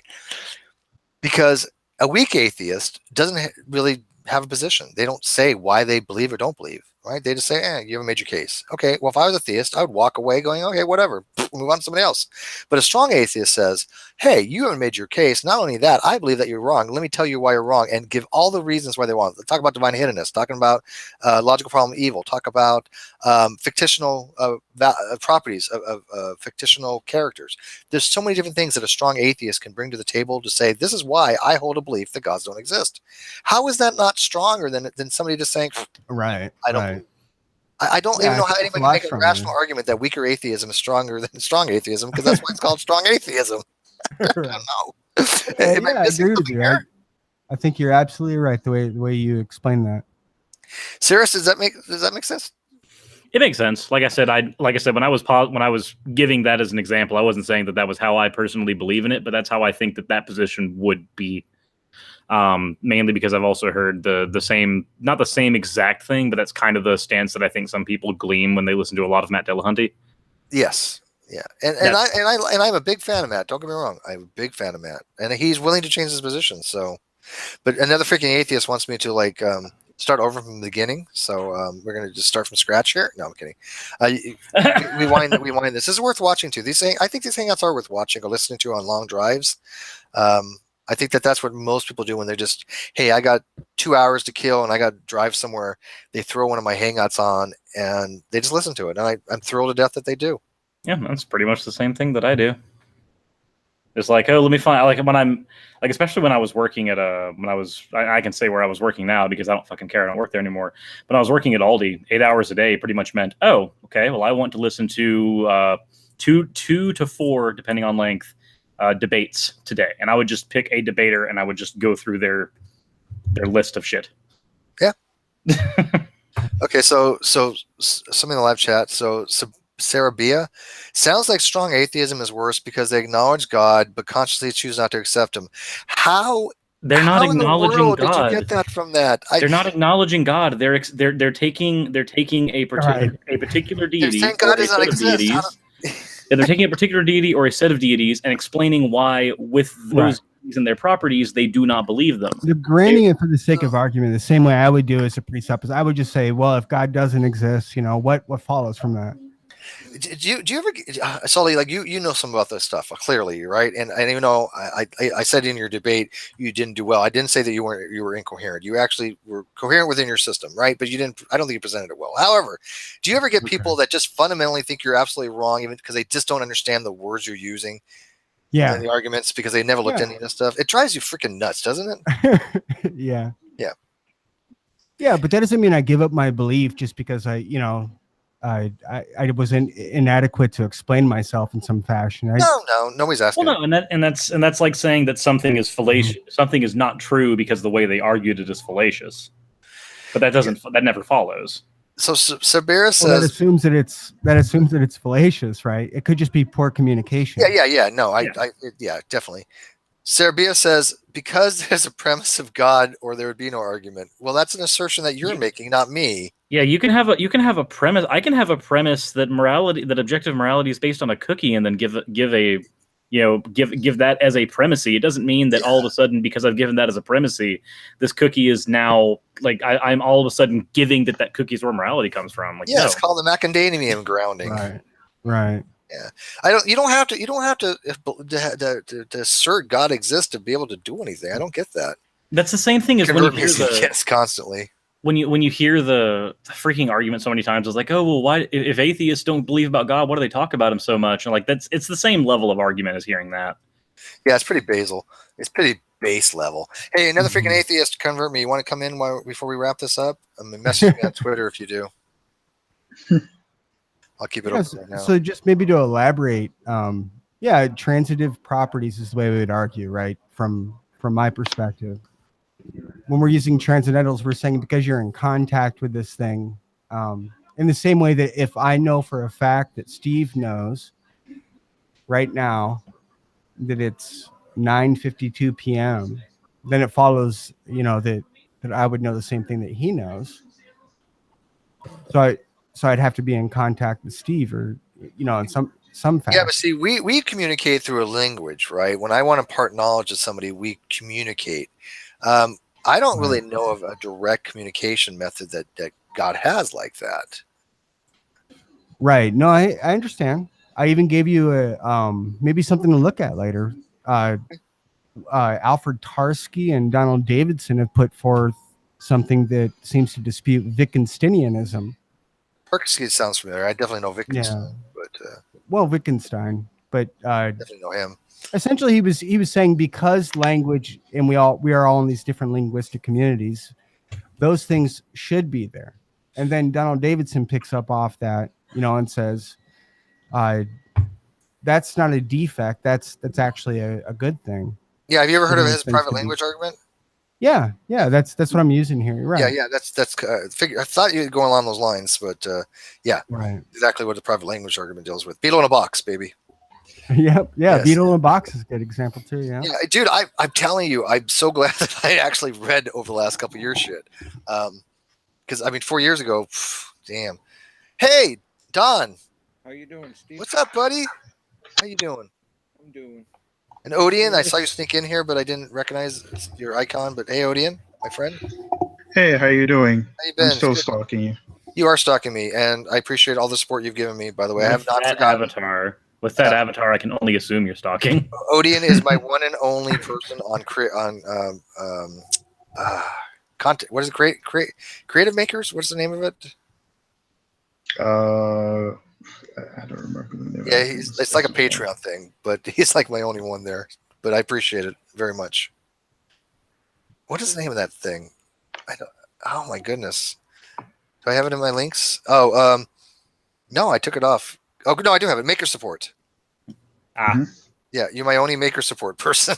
the Patreon backup when Patreon decides to screw with their policies. I'm happy with Patreon now. They fix their shit. They listen to people. I'm very happy with them. So if people want to be a Patreon, I duly appreciate it. We will be running hangouts a lot more frequently for after shows and philosophical hangouts, math hangouts, all kinds of fun stuff on this channel. So if people want to, to Patreon to this specific channel to me, because this is my only source of income, I don't get a dime off non sequitur, at least not now, not yet. But we're going to be doing that later at the end of the year. But right now, my only source of income is literally this channel.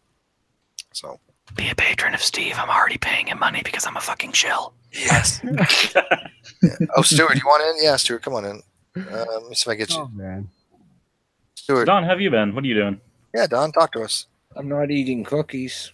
What's funny is I was actually trying to turn on my camera to show the cookies that I'm eating, but unfortunately, because I was doing my stream on my gaming channel earlier, OBS currently has all the rights to my video, so I'd have to actually leave the Hangout and come back in to get camera rights back. Oh. I just don't want to do that. Yeah, Lamed Student has been a long-time Patreon. Thank you, by the way, Lamed. Yeah, if you Patreon, you get sexual favors. I still owe Lamed a hand job. I've told him, though, as long as it's in the dark, I'm not going to. Steve, when am I getting that reach around you promised me? Well, that's like every Friday night. Oh, well, you say that to I don't remember any of them. Plane tickets to me. I mean, that's the drugs. But no, I do appreciate the people that have been very supportive of this channel, like you guys wouldn't believe. It's just humbling. So, and for everyone else too. I mean, like people have been donating to like Jade's funeral, which is amazing. When Red's, had that car problem, we donated. I mean, we just have a really amazing group. And then you get somebody out there like, oh, I'm a piece of shit that calls, gay people or tells people gay people they're going to hell. Will you please send me money? It's like, fuck off. I don't know how. I don't know about some people. I don't get it, dude. Steve, that's the way I read the Old Testament laws. No, it's not. Yeah, it is. You're not. You're an annihilationist. No, I'm not. Didn't you used to be an annihilationist? I used to be. Okay, well, people change their positions. See, I do remember things. No, I'm just saying it's like the same thinking. Okay, so are you gonna put in all the qualifiers you've seen the historical grammatical context in Leviticus? And say, well, then the only ones that we should stone are the temple prostitutes, sort of idolaters. That's the argument, yeah. You know what I mean? I mean, if you think about it, that's as nonsensical as trying to apply these Old Testament laws. Well, no, that's what we have biblical scholars that say that's what it actually means. Right. And my biblical scholar, I could give you. Bruce K. Walke wrote a whole book on this, the way that these laws function. Yeah. Yeah. So you think the Leviticus still holds true today? I think certain aspects do, but not all of it. Why? Just because some do. Why we pick and choose? Well, I don't pick and choose. What did Jesus say about gay people? Another damn thing. Well, actually, in the same chapter, Leviticus 19:18 says, "Love your neighbor as yourself." That's created by Christ in the New Testament, in the New Covenant. Yeah. So why do we have to worry about what the Leviticus? That's what I'm pointing out. Yeah, like in Matthew 5, Jesus Christ affirms it. You don't believe we should go out and stone that still applies. Right, but you don't believe we should go out and stone gay people, right? Well, it's not talking about just gay people. The context is temple prostitution. No, but still, do you think, according to Leviticus, people should be stoned for being gay? No, of course not. Because if you're gonna attach that to it, you're gonna have to say only the people, who are serving in temple prostitution. No, I'm not bored with you. Hey, Stuart. But you're absolutely right. People who don't use the historical grammatical method and just try to figure out what the text means in its own culture, that's what they do. They apply it today. That. No, I do think that I think reading the text needs to be exegeted. I do think you need to read it the way it was intended to be read from the time period. Would you agree? Absolutely. So no Big Bang there in Genesis 1. So kill the Kalam there. Big Bang is just goodbye, Craig. I'm sorry. You're the argument you appropriated from Islam no longer applies. the Kalam. Yeah. You know, the Kalam is logically sound argument, or excuse me, not logically sound, logically valid argument. You know that, right? I understand that. I also know where it came from, and I'm still going to give Billy Craig a lot of shit for it for fun. Sounds good to me. But my argument earlier that I gave you using disjunction to illustrate Matt Slick's problem is also logically valid. No, it's not, because you. But it's just not. No, because you cannot take a disjunct and put in the value. You can't just take a Q and put something into it. It's not a disjunct doesn't work that way. He's trying to do it. He's trying to insert a false secondary premise into his first premise. That's not how it works. Oh, okay, I see what you're saying. The difference there is his first premise is P or not P, P or Q. Then he tries to take, instead of having Q, he puts that as not P. Well, that's not a disjunctive syllogism at that point. It's just not P. Right, I agree. Might as well. False premise. Yeah, the form would be different. I was just saying that it's formally valid. The one that I gave you, it would be formally valid, but it's fallacious. Well, no, it's not about the leprechauns. No, nothing exists or God exists. Oh, I P get or you. not I get P, you. No, right? Not P, therefore P. No, it's formally it's logically valid for a disjunction. Right. That's either, what I was saying. Yeah. Either leprechauns exist, or the sky is blue. The sky is blue, therefore leprechauns don't exist. You can do something like that, or chicken or fish, not fish, therefore chicken. That's a disjunction. Right. Yeah. I don't care about leprechauns, but don't tell me Bigfoot doesn't exist. Yeah, Bigfoot exists, man. You need to understand. You need to understand that Bigfoot is just Cain. Okay, he was never allowed to die, and he's just got really fucking hairy. And Bigfoot is just Cain. He's just Cain. Sorry, I've gone all full circle. You stole that from Supernatural. Did you see that guy that let his fingernails grow on one hand for 66 years? I saw that thing. How do you keep from drinking? I don't get that. How explain? How do you put on shirt? Well, I'm more worried about how do you keep things from breaking for 66 years? I break nails all the time when they go along. Yeah, but that's just because you're entirely too feminine, Steve. Dude, 66 years without breaking a nail, I don't get it. I've never broken a nail before. I'm going to use that as an argument. If I have a friend who's a female who breaks a nail and they're just like, they freak out, they're like, oh my God, I break a nail. I'm just going to be like, this guy did not break a nail for 66 years. You should live by his example. Exactly. Ergo, it's logically possible. He's the objective moral framework by which to live your life. He is the objective moral framework that you should be using to build your nail epistemology. Exactly. EJ, MJ, you missed some of the best parts, dude. We got into all kinds of good shit. We were talking about theories of knowledge. We were talking about epistemic frameworks. Sol and I we were really having a good discussion on foundationalism and now you're here when we started talking about Steve's reach arounds. Like the argument has devolved from then. The fingernails. Oh, I gotta put some. Yeah, it did. It went from reach around I got oil on my hair. That was pretty. That was pretty kinky. I do that while we're speaking here. I'm gonna oil myself up. Steve, where are you oiling yourself? Look at that. There you go. Got it ready to go, baby. No, this stuff, dude. What if you cut your nails in a jagged fashion? I have so less tangles, by the way. Just to let you know, it's good shit. Expensive though. Why don't you just what's the difference between that and your standard cooking coconut oil? Not much, and I'm thinking whatever's cheaper. This stuff smells like coconut oil. That's why I'm not a big fan of that. But it really does. Why don't you just manscape so your pubes don't get tangled? My head, dude. Oh. I will go, Steve. I'll go ahead and say the products that I found that are derived from coconut oil have so much coconut oil in them as like the only real active substance that just getting cooking grade coconut oil seems to work out just fine. I was like, I wish I could unsee that. What? It's just for my hair, people. Holy crap! What the hell's wrong with you? A lot. Well, all we know is it's his hair. It could be something else. And that was Steve McCree's beauty tips.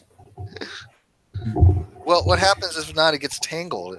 I never had long hair in my life until whatever recently. So yeah. Ooh, that does smell like coconut oil, though. God damn.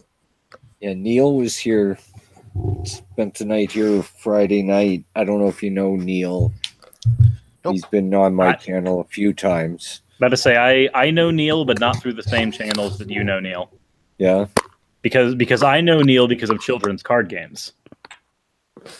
Oh, right. Yu-Gi-Oh. Yeah, he actually had his Yu-Gi-Oh stuff in his trunk, so he's actually going to be on my gaming channel playing GOAT format with me. Right on. But man, his hair's long. Oh, yeah. We're sitting here and the fan's blowing and the hair's coming up in my face. Why do you have pubes coming up in your face? Not pubes. Oh. No, the only reason he has pubes coming up in his face is because he's learned how to groom himself from Jimmy. Okay.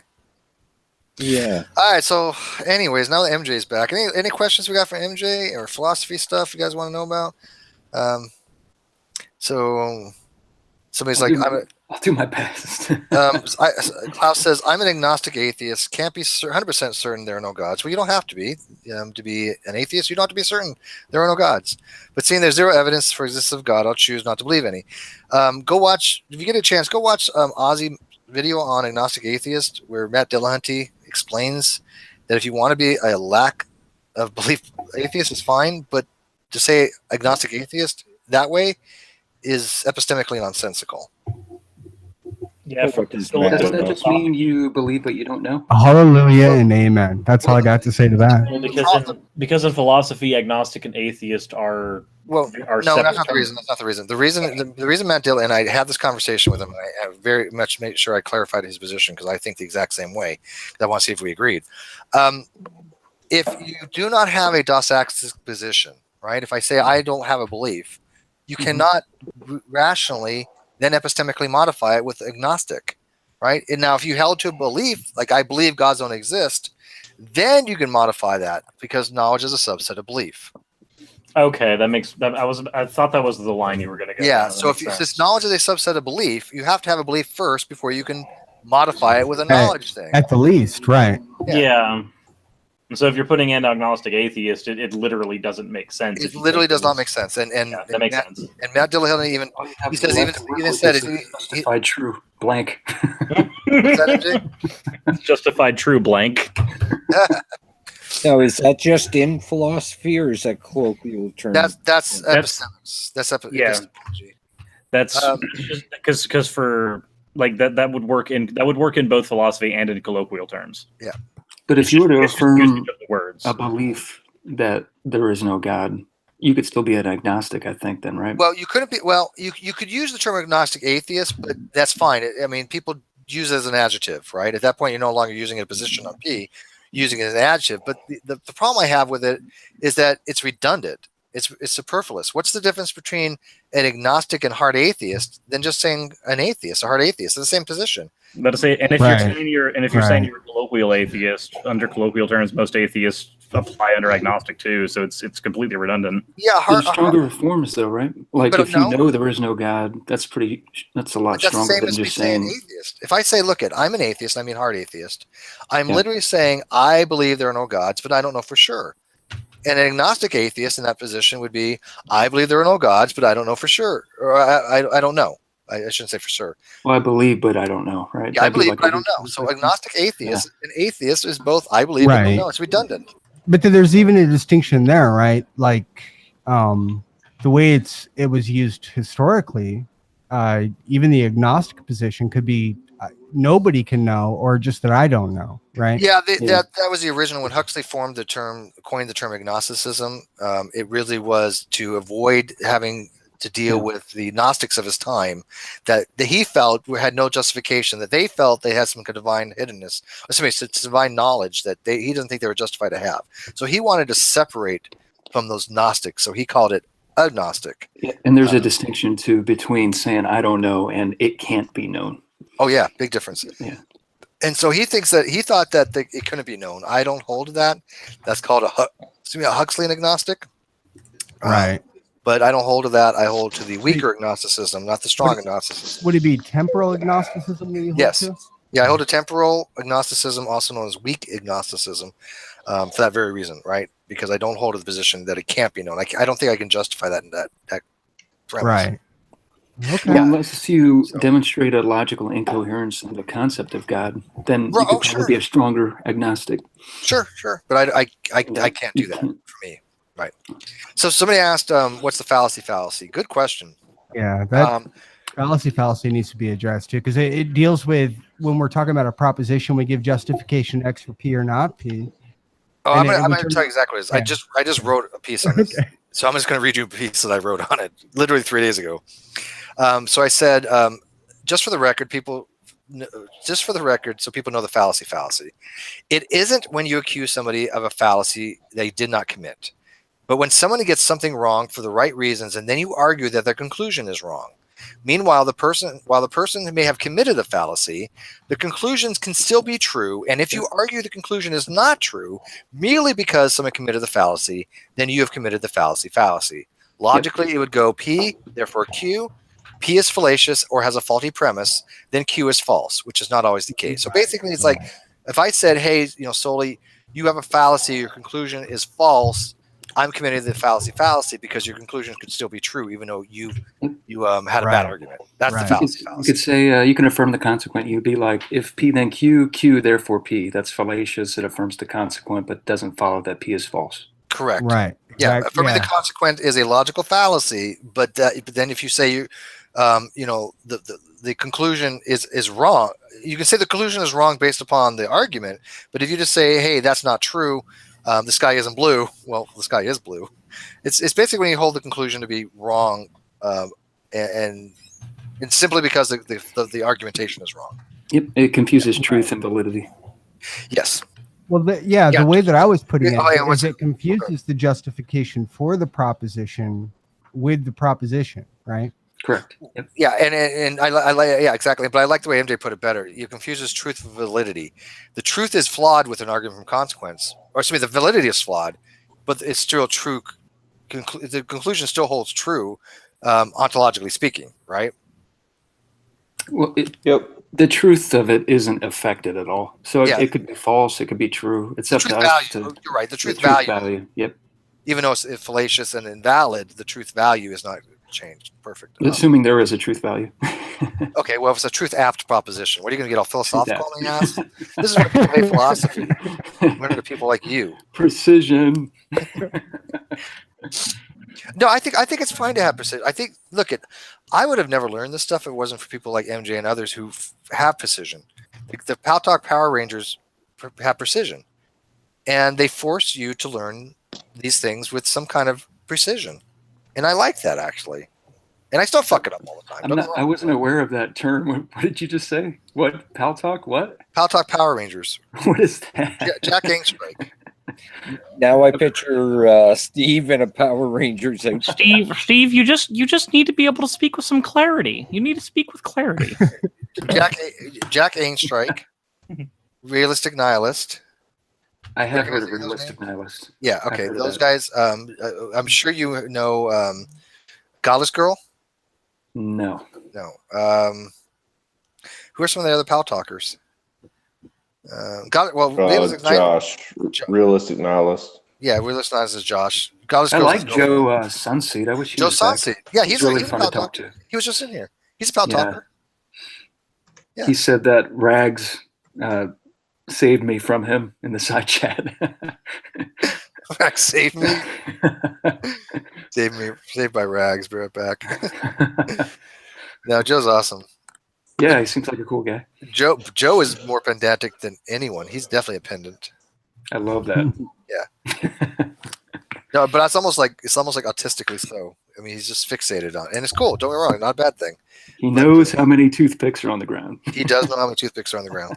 How ironic, though, is it that Heat Shield is complaining about the heat? Shouldn't he be shielded from that?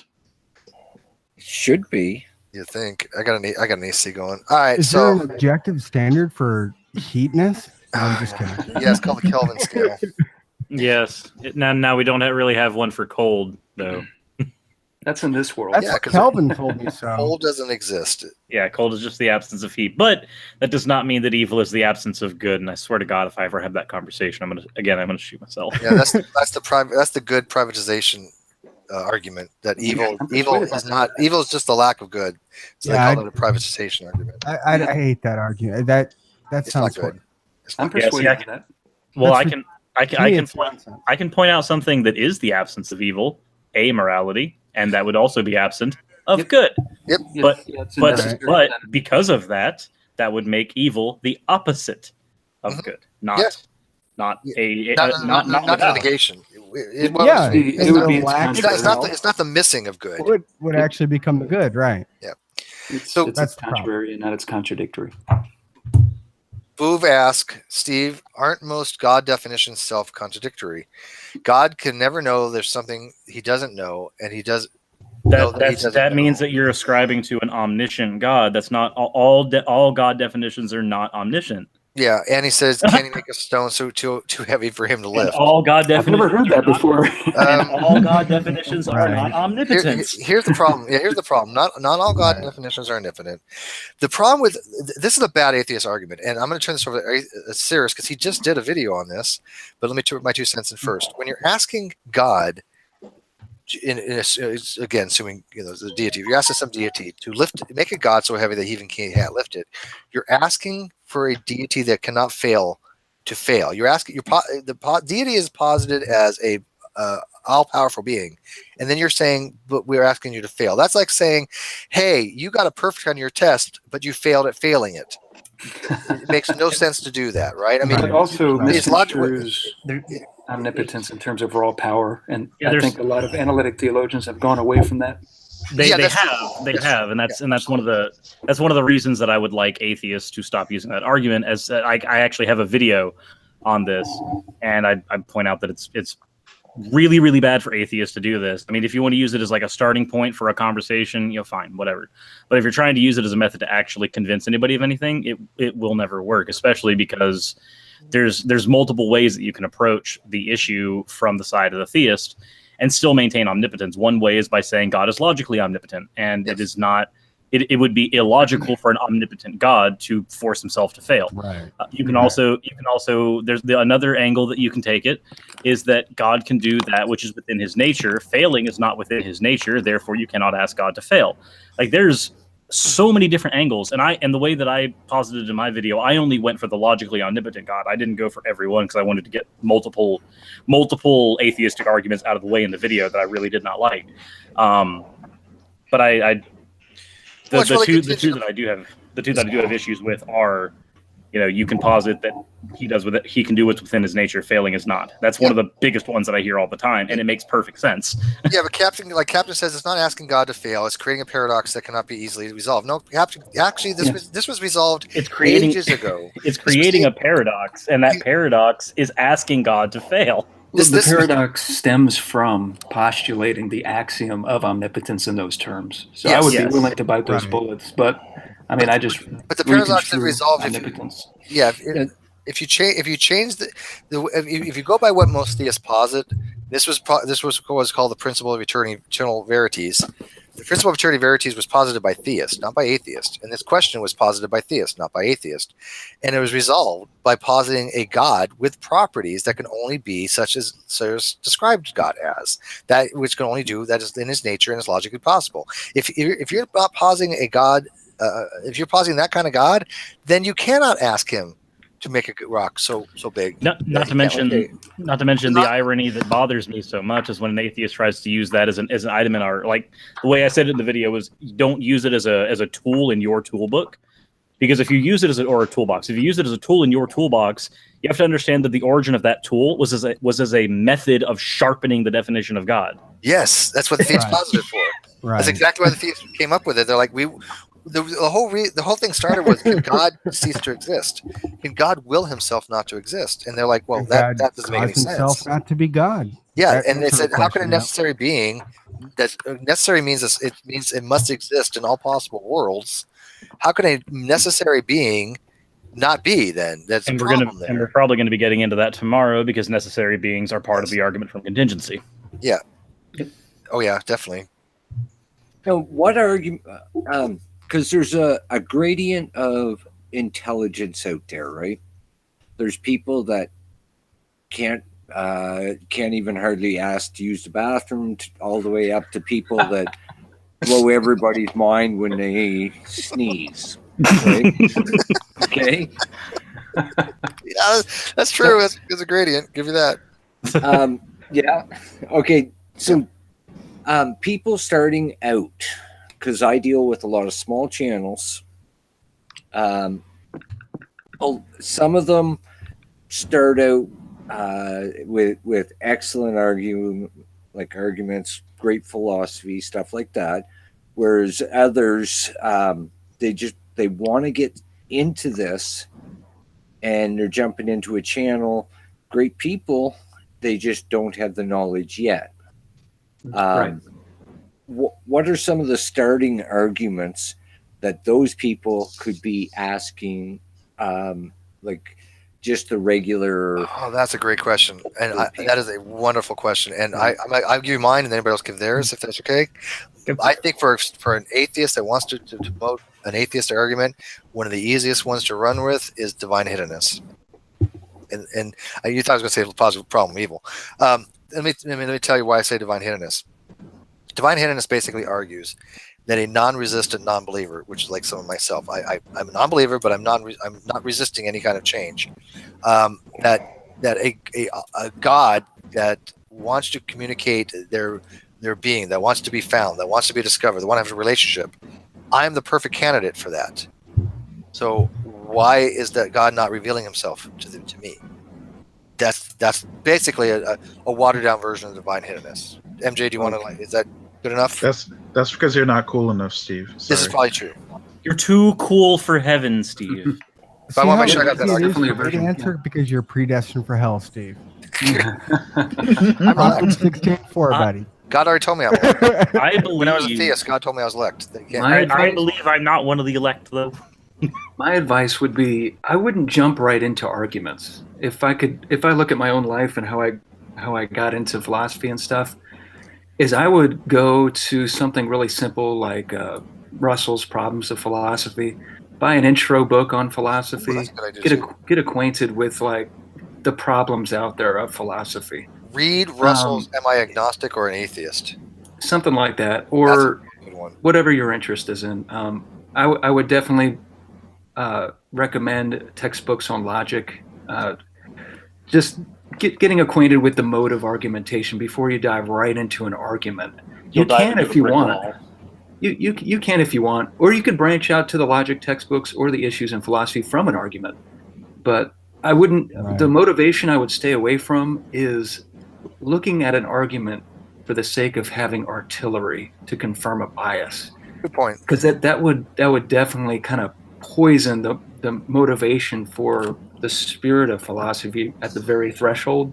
Yeah, at that point, you're not arguing to have discourse. You're just you're trying to find artillery to argue to win, and that's to win. Yeah, and the spirit of philosophy isn't like that. The spirit of philosophy is literally everybody helping each other out, trying to get to the root of the issue, trying to find out the truth of everything, and just talking with other people, seeing where they're coming from, trying to get into what they've read and whether or not what they've read is good or bad. And it's just a dialogue and a conversation. Different psychologies are persuaded differently, and everybody's life is different. But yeah, have conversations, right? Just normal, just talk to people. But MJ, be very honest. Yeah. I was accused recently by a pretty prominent atheist that I don't agree with philosophically at all. But they say that I use philosophy as a weapon, and yet every time I have these discussions, I've never used it as a weapon. I'm like you. I think philosophy should be something you use to sharpen your reasoning skills. Soli here is a theist. I'm not using my philosophy to weaponize against him. And one of the advantages, too, of not treating it like a weapon is if someone were to attack you with it as a weapon, it wouldn't bother you at all.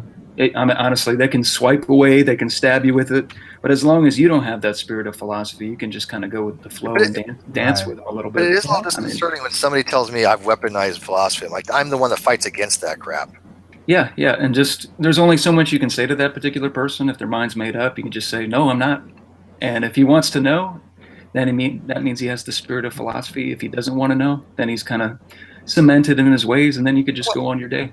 Anybody can watch any of my hangouts. I've said the only people that I'll go after, I go after flat earthers and shit. Let's be realistic. But I mean, I don't go after theists in a hostile. I'm going to use what I've learned about philosophy against them. That's stupid. I want them to have better arguments too. I want them to have discussions. Yeah, exactly. Iron sharpens iron. There's only so much you can get at when you're kind of by yourself in your study, reading up on this stuff. When you actually put the arguments against flesh and blood, there's a dynamism to that where you can actually start learning stuff.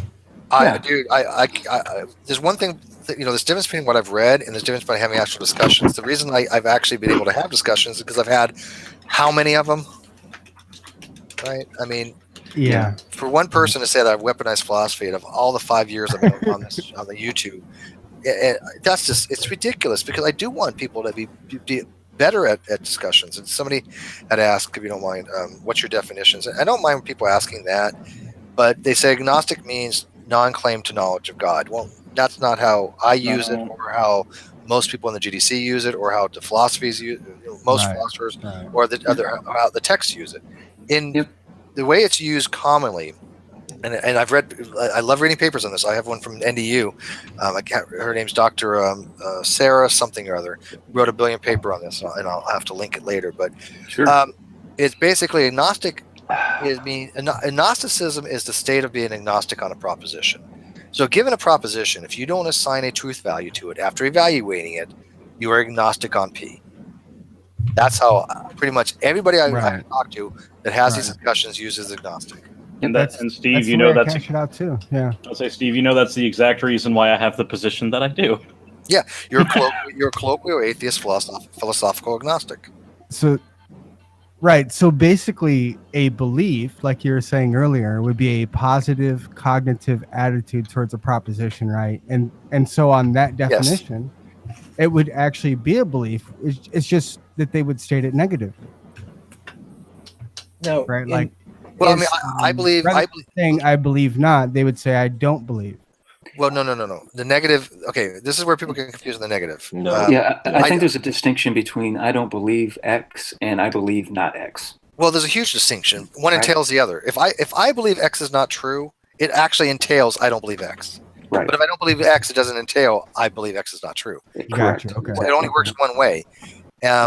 But all watermelons are fruits, but not all fruits are watermelons. Right. Exactly. Right. So if I say, look, P is false, then you clearly know that I don't think P is true. Right. Correct. I mean, it does entail that. So when people say, all atheists lack a belief. Well, that is true. No matter what you believe about atheism, they all lack a belief. Whether you're philosophical or weak, I still lack a belief. Strong atheists still lack a belief. All atheists lack a belief, but so do all agnostics. So what? So don't all religious people lack a belief? Yeah, no. See, that's where it becomes trivially. Why do they lack a belief? Because Christians don't believe in Allah. You can say you don't have an atheistic belief or something. You're changing the proposition though. For coherency, when you're talking about the God claim, the God claim is just God claim. It's universally the God claim. It's not the God claim to a specific God at that point. It's framed within the proposition of theism being true or false. Theism, and that's his belief of any God. Yeah. For instance, a deist is a theist, but a deist is not putting a truth. They're not trying to put a truth claim on any one particular God in any way, shape, or form, because that's not how a deistic deity works. Yeah. Except in classical theism, and then they're an atheist. But that's yes, in classical theism, yes, they are. But then we're not going to go on there. that definition, right, Steve? Yeah. I tried to expand it to somebody, and then I realized, you know what? I should never bring that up again because it's just a lost thing. It's just don't try to understand that. But yeah, I mean, using that, I would be an atheist, even though I'm a theist in some sense. Yeah, if we go by classical theism, then I can deal with Thomism all I want and just shoot myself in the foot. Yeah, Barney made a wonderful post the other day, Barney Tiersville, and he wrote, "Look, if I ask you, like Soli, do you like fruit?" And you say, I like strawberries. Okay, well then you like fruit. Well, no, I like one kind of fruit. Well, no, but you like strawberries, therefore you like fruit. That's when people say, well, Steve, you're an atheist. Well, no, that's not how it works. Just because I like strawberries doesn't mean I like fruit. It just means I happen to like that one strawberry. Yeah. There's a very formal definition that is used for these terminologies, and that's why formally I'm an agnostic. We call them an fruitismo. Yeah, but formally Steve, serves as an agnostic too. A smart person knows a tomato is a fruit. Yes. A wise person knows you don't put tomato in a fruit salad. This is true. This is true. Good point. That was quite a mix there. Yeah. That's wise. I'm too sober to. Mind blowing, right? Yeah, Mo. And then a fool would put tomato in a fruit salad. Would that make him a fruit, though? A fool thinks the tomato is the fruit salad. Oh goodness, I think that's they're all horrible. Does the fruit really exist? You really want? Hey, MJ, wait, quick. Yes. Yeah, MJ or Soli, if you guys really want to start messing with people, how about we start about mereology and mereological nihilism, where no objects exist? Yeah, who's the most famous mereological nihilist? I'm trying to think. That would be interesting. I don't know. They don't exist. Well, they reconstruct the existential quantifier. They exist as non-objects somehow. Steve, I do have what they'd have to say. Well, I do have a question for you, Steve. I have a question for you, Steve. You can tell me why does fruit, but can you tell me why fruit? Why, as opposed to what, X fruit? No, why isn't WHY? Oh, I don't know. You can tell me that fruit does, but can you tell me fruit why? Yeah, and are you thinking of Van Inwagen? That's right. Peter von Inwagen. Is that his name? He thinks that the only things that exist are simples, material simples, and people. And people, exactly. Everything else is simples arranged, whatever wise. Yeah, primitives are simples, and then he argued that elements would be considered to be primitives. So atoms exist or elements exist, but other than that, so nothing exists, just the assembly of these simples. Then, right? A mereological nihilist would say, how do you pronounce his name? Inwagen? I know his first name is Peter, but Van Inwagen. Inwagen. Okay, so Inwagen. So Inwagen, if I remember, it argues that because everything is just a rearrangement of something, like my chair is just a rearrangement of molecules in and of itself, that is not what constitutes something that exists ontologically. Yep. So, Steve, I think I've just found the new tagline for my channel. My hammer is quarks. That's why I said philosophy is fascinating, right? I know Kyle doesn't like philosophy a lot at all. He hates it. But I think... But it's how you get these conversations. I think it's I think it's just amazing to think about these types of things. I mean, they're just mind-blowing.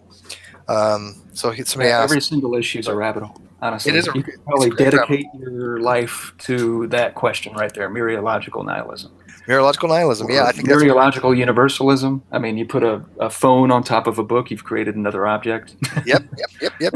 Exactly, because you're taking two distinct objects and you're bringing together a new object. But is it really a new object, right? I mean, that's the question. Is me sitting on my chair, is that a mereologically new object, right? Michael Ray thinks so. That's a guy. No, I tend to more. I would go the more mereological nihilism approach. Like it solves the Shipathesis problem easily. But so I don't know why people are okay. So what do you kind of undercuts it because there is no ship.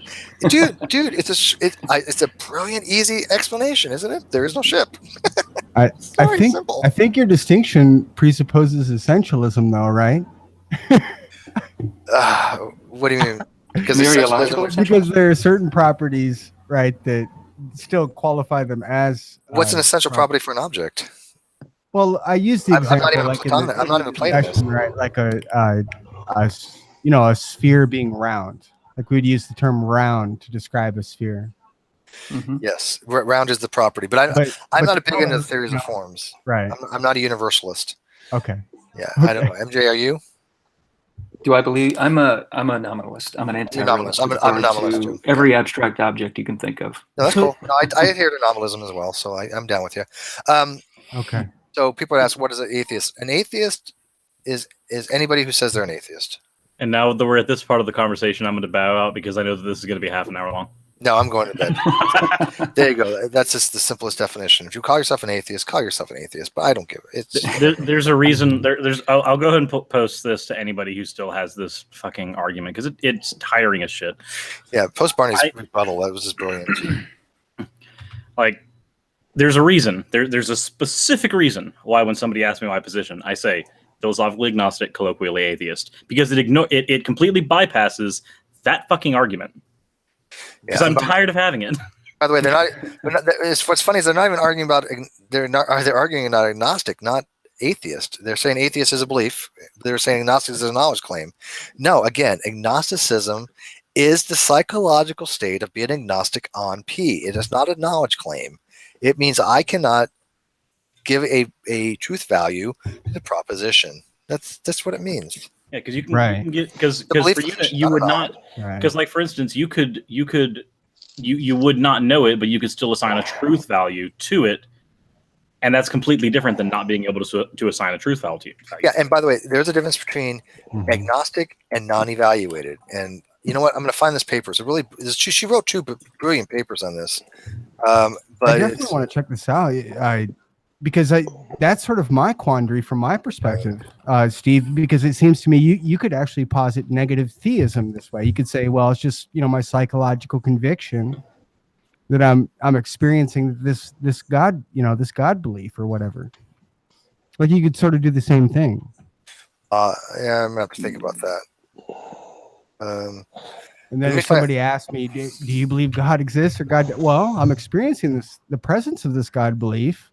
But I just found, all the arguments against him unconvincing. So, well, that's kind of what agnostic is. Agnostic will say, "I don't think atheists made either. They don't think. I don't believe either one of them. I'm holding into the middle. Why can't I find that? Every time I look for this paper, I find it. But when now I'm looking for it, I can't find it. Oh well. She wrote two, and they're very good. But she explains that there's a difference between agnostic, which means that you've looked at the proposition, you've tried to evaluate it, you can't, you're at an impasse, you're not convinced either way, other than somebody who's not evaluated it, right? If I know a proposition and I don't tell Cyrus what it is, that proposition is unevaluated, or Cyrus. He's not agnostic on it. Right. The proposition is just unevaluated. It's something I haven't seen. Right. Yeah, that makes sense actually. So I just gave a definition, and they said, so you have no definition of the word. I just gave the definition of the word. This takes so my experience of this was literally listening to Steve's hangout on Atheist Edge. And as I'm listening, the warning signs in my head are going, no, Steve is fucking wrong on this. That is not how those things work. So as I'm listening to his conversation with Jim on Atheist Edge, I'm looking this shit up, and I'm going through the actual literature on it. And by the end of 3 hours, I'm like, God damn it, I'm wrong.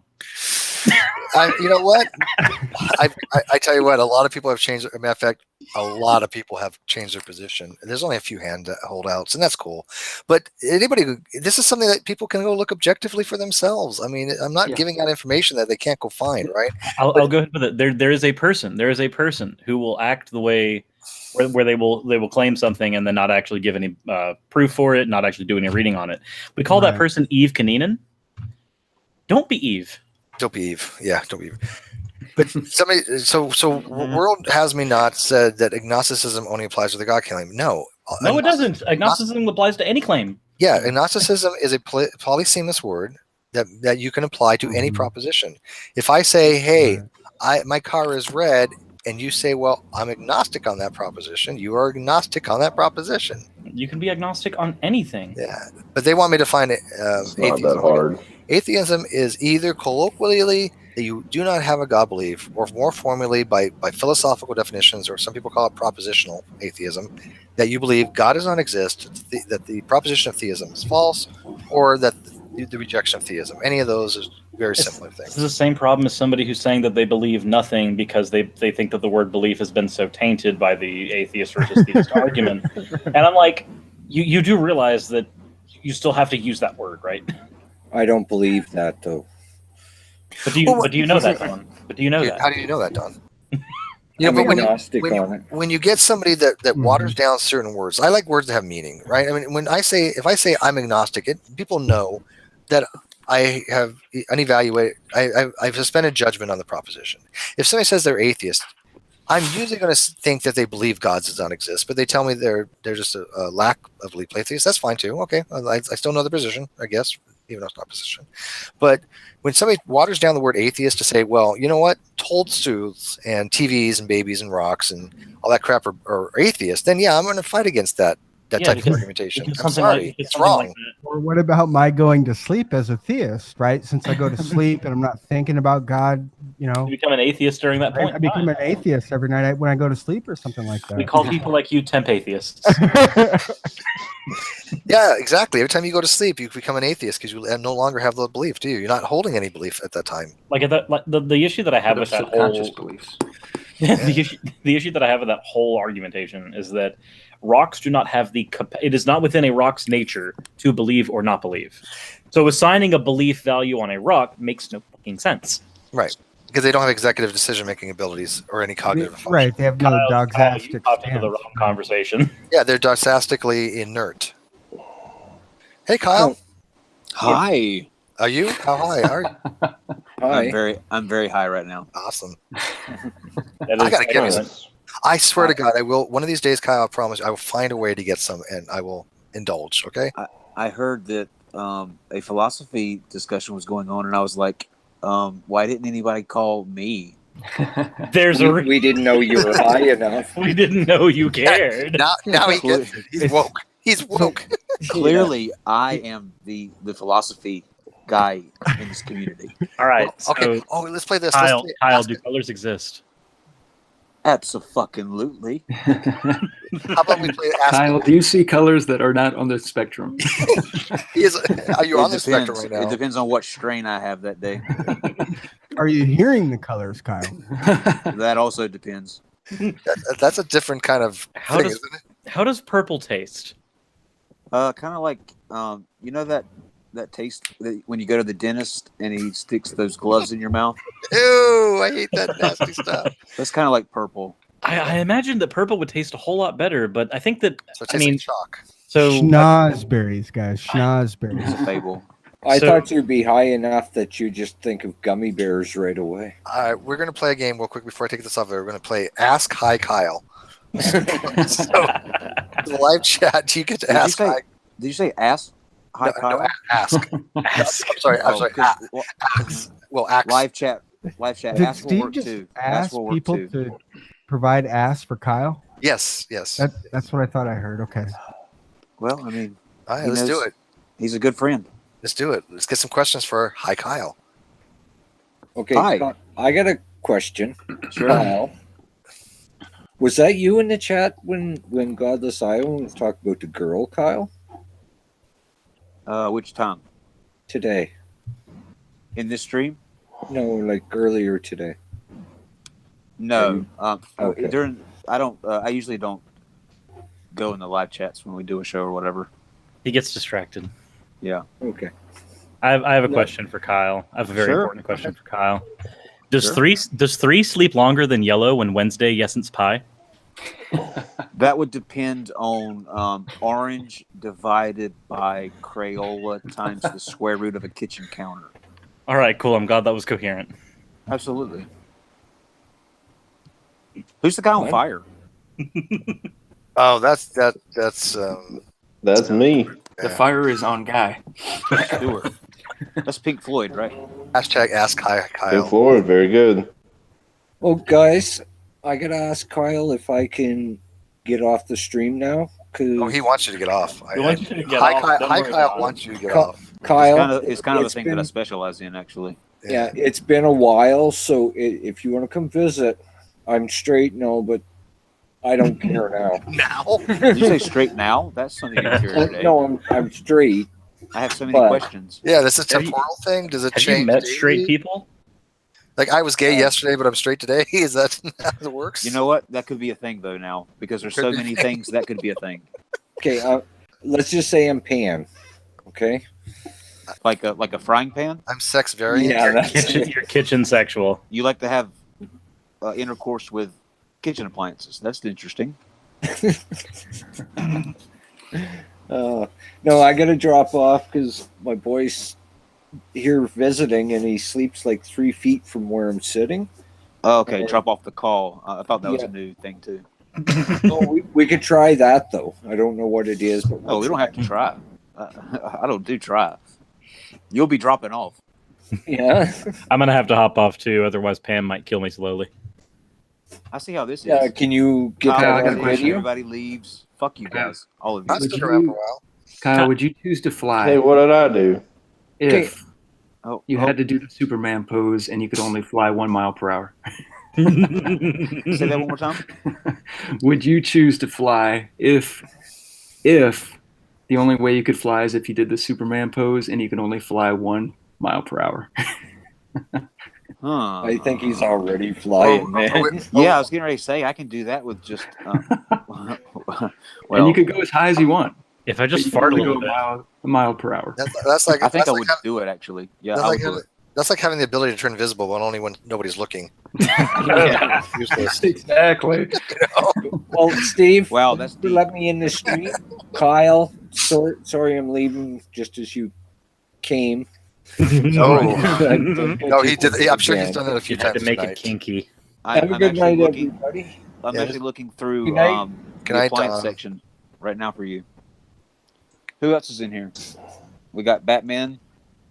Who's Batman? That's That's not that's Odeon. Odeon. Is that Batman? That's not the Panther. It looks like Batman. no, it's Batman. Is it? Nightmare Batman. Oh, he's looking Yeah. at Well- it. Okay, I see it. It's not. Whatever. It's your version of Batman. So That's like Dream Batman from the worst Batman movie of all time. Hey, I'll fight you, bro. Kyle, who would win in a fight, Batman or Bruce Wayne? who would I fight? Who would win in a fight? Oh, God, it's a good thing I'm actually really good at this philosophy thing, or we wouldn't be able to answer these Really questions. good. These are deep subjects. We're getting. Oh, you like it deep. I would have to say Batman. Who would get more ladies? Definitely Bruce Wayne. Actually, Without- I would without say the Alfred. Batman? Alfred's probably the one Alfred. backing on all the chicks. Alfred's badass, dude. Which Alfred? And we know Oh, the we know original. where Robin's at. Oh, we definitely know where Robin's at. West Hollywood. He's fabulous. He has his own Hollywood square. Catching up on everything. Oh man. By the way, the comments on that first video we did tonight, it's off the chain. Are they coming down on you? People are so pissed off. It's so funny. Is it? Did you trigger the flat earthers, dude? Oh, they're so triggered. They're so triggered. Why are they triggered to you? I mean, I said my piece too. Are they triggered to me too? Because I'm the one that lied about. Oh, okay. I got it. Jeranism that I believe we didn't go to the moon. Yeah, now that I'm the you're- one that photoshopped my own That was so side fucking conversation. weird. I saw that what they thought was photoshopped. It's weird. But now that you're high, you got to tell the truth. Did we go to the moon? Of course, we didn't go to the moon. Of course not. Yes, there you go. Of course not. We're all flat earthers in here. Listen. It's like I told They're my so best goddamn buddy. dumb. It's like I told my best buddy Jared. Jeranism. Then made him promise not He's to a tell hell anyone. of confident, isn't he? Yeah, We all started off on the moon, and then we all traveled to the Earth. And it's so funny. We all have we've been around a long while, and most of us have this unwritten rule: you don't share private communication. It's bad form. And even though most of us don't say much in private, we don't say in public. It's still, if you are willing to show anybody's private message, then who the fuck wants to talk to you? Well, I have confidence, and people send me shit all the fucking time. For that reason, right? And he doesn't have any value with that. I mean, look, it's like I said. If I really believed that we didn't go to the moon, why would I run to the biggest, the largest flat Earth channel when on our channel we specialize in debunking flat Earth. Why would I run to that person and say, "Hey, guess what? Secretly, I don't think we went to the moon either." It's bizarre. It just makes no sense. I mean, fuck it. If they think that that's the case, I don't give a shit. It's somebody that believes the Earth's flat telling me that I think, or that I'm lying about going to the moon. In some way, that's the biggest compliment you can get, I think. Well, I think so too. I think when Jaredism calls you a liar, you basically know you're doing something right. Yeah, he needs to worry about getting a model before he comes worrying about what I'm lying about. Hey, Theo Maki, if you want to come in, sure, but you got to message me. But I'm gonna be done with this soon. Team Skeptic, hi buddy. Question for Kyle: would you prefer a smooth-talking 70-year-old British butler, a well-dressed billionaire, or an ass-drinking, dark-minded superhero in tights? Ass drinking? That's interesting. Oh, ass kicking. I'm sorry. I actually like to say. Oh, I'm gonna go with ass drinking. Yeah, let's go with that one. There you I was go. going to say ass licking. That one too. Yeah. That's always a good thing. That's when you know you found a keeper. Oh my god! Bury that one. Literally, you're facing it. Let's see what else we got here. Yeah, I don't think I'm gonna keep this much open unless Kyle wants. I'll keep it open for Kyle. But oh no, I had. It is getting late. We've been out this 3 hours, guys. Plus we had a 2-hour hang up before, then another hour before that. It's just. You guys are hard really workers. good joint, so I was like, I'm gonna go fuck with those philosophers. Well, we're gonna fuck with the flat earthers because one to ask. Can you ask the panel real quick about the meteorite question about the potential speed of them? Because this guy doesn't understand that the ISS doesn't get hit by very fast meteorites because the space is pretty well what's called a vacuum, and there's this big planet out there. I think it's called Jupiter, and Jupiter has acted as basically a vacuum for most of the wayward small meteors in the system. It's so funny you believe space exists. So even though there are a lot of meteorites out there, and the Earth is a big planet, so we get struck with a lot of meteors, but the ISS, it's pretty small. It's basically insignificant in the big picture. So no, not many meteorites are going to hit it. Now, have those been struck? Yes, but the amount of kinetic energy imparted is not that much. Now, Steve, let me give these lovely people who are watching the truth, okay? Because everybody knows that we are in a dome that's called the firmament, and God stretched it across the heavens like a tent so that it fit perfectly snug around this disc plane of ours. And what it separates is not space, it's actually the waters above. You know, you have the waters below and the waters above. Mm-hmm. For example, when the flood happened, God opened the two little windows hatches and it flooded in. To open the floodgates? Yeah, that's actually a better way. What did I say? Hatches? Yeah, no, that's good. No hatches. No, hatches is good. But yeah, but Steve's a shield, and now that I've been exposed, I can let my voice be heard. How many times have you been exposed tonight? I bet more than once. Hey, was it you, Kyle, that said that FDR quote about the flat earthers? Did I hear that from you?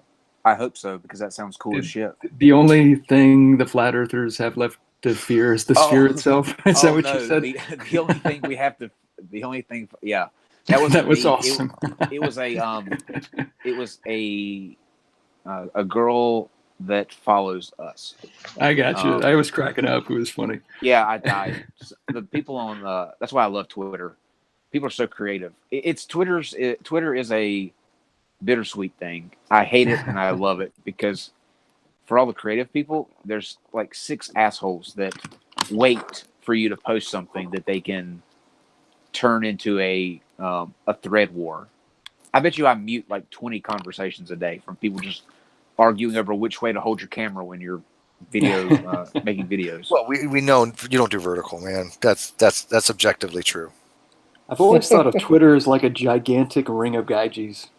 They put on the ring, they're invisible. From a social media standpoint, and just the real ethics comes out. This guy, they're on their Twitter account. This guy doesn't get it. He thinks I gave him a fake answer. I gave him a real answer. What I just said, that is a real answer. Gravitational. Is he still talking about the meteor?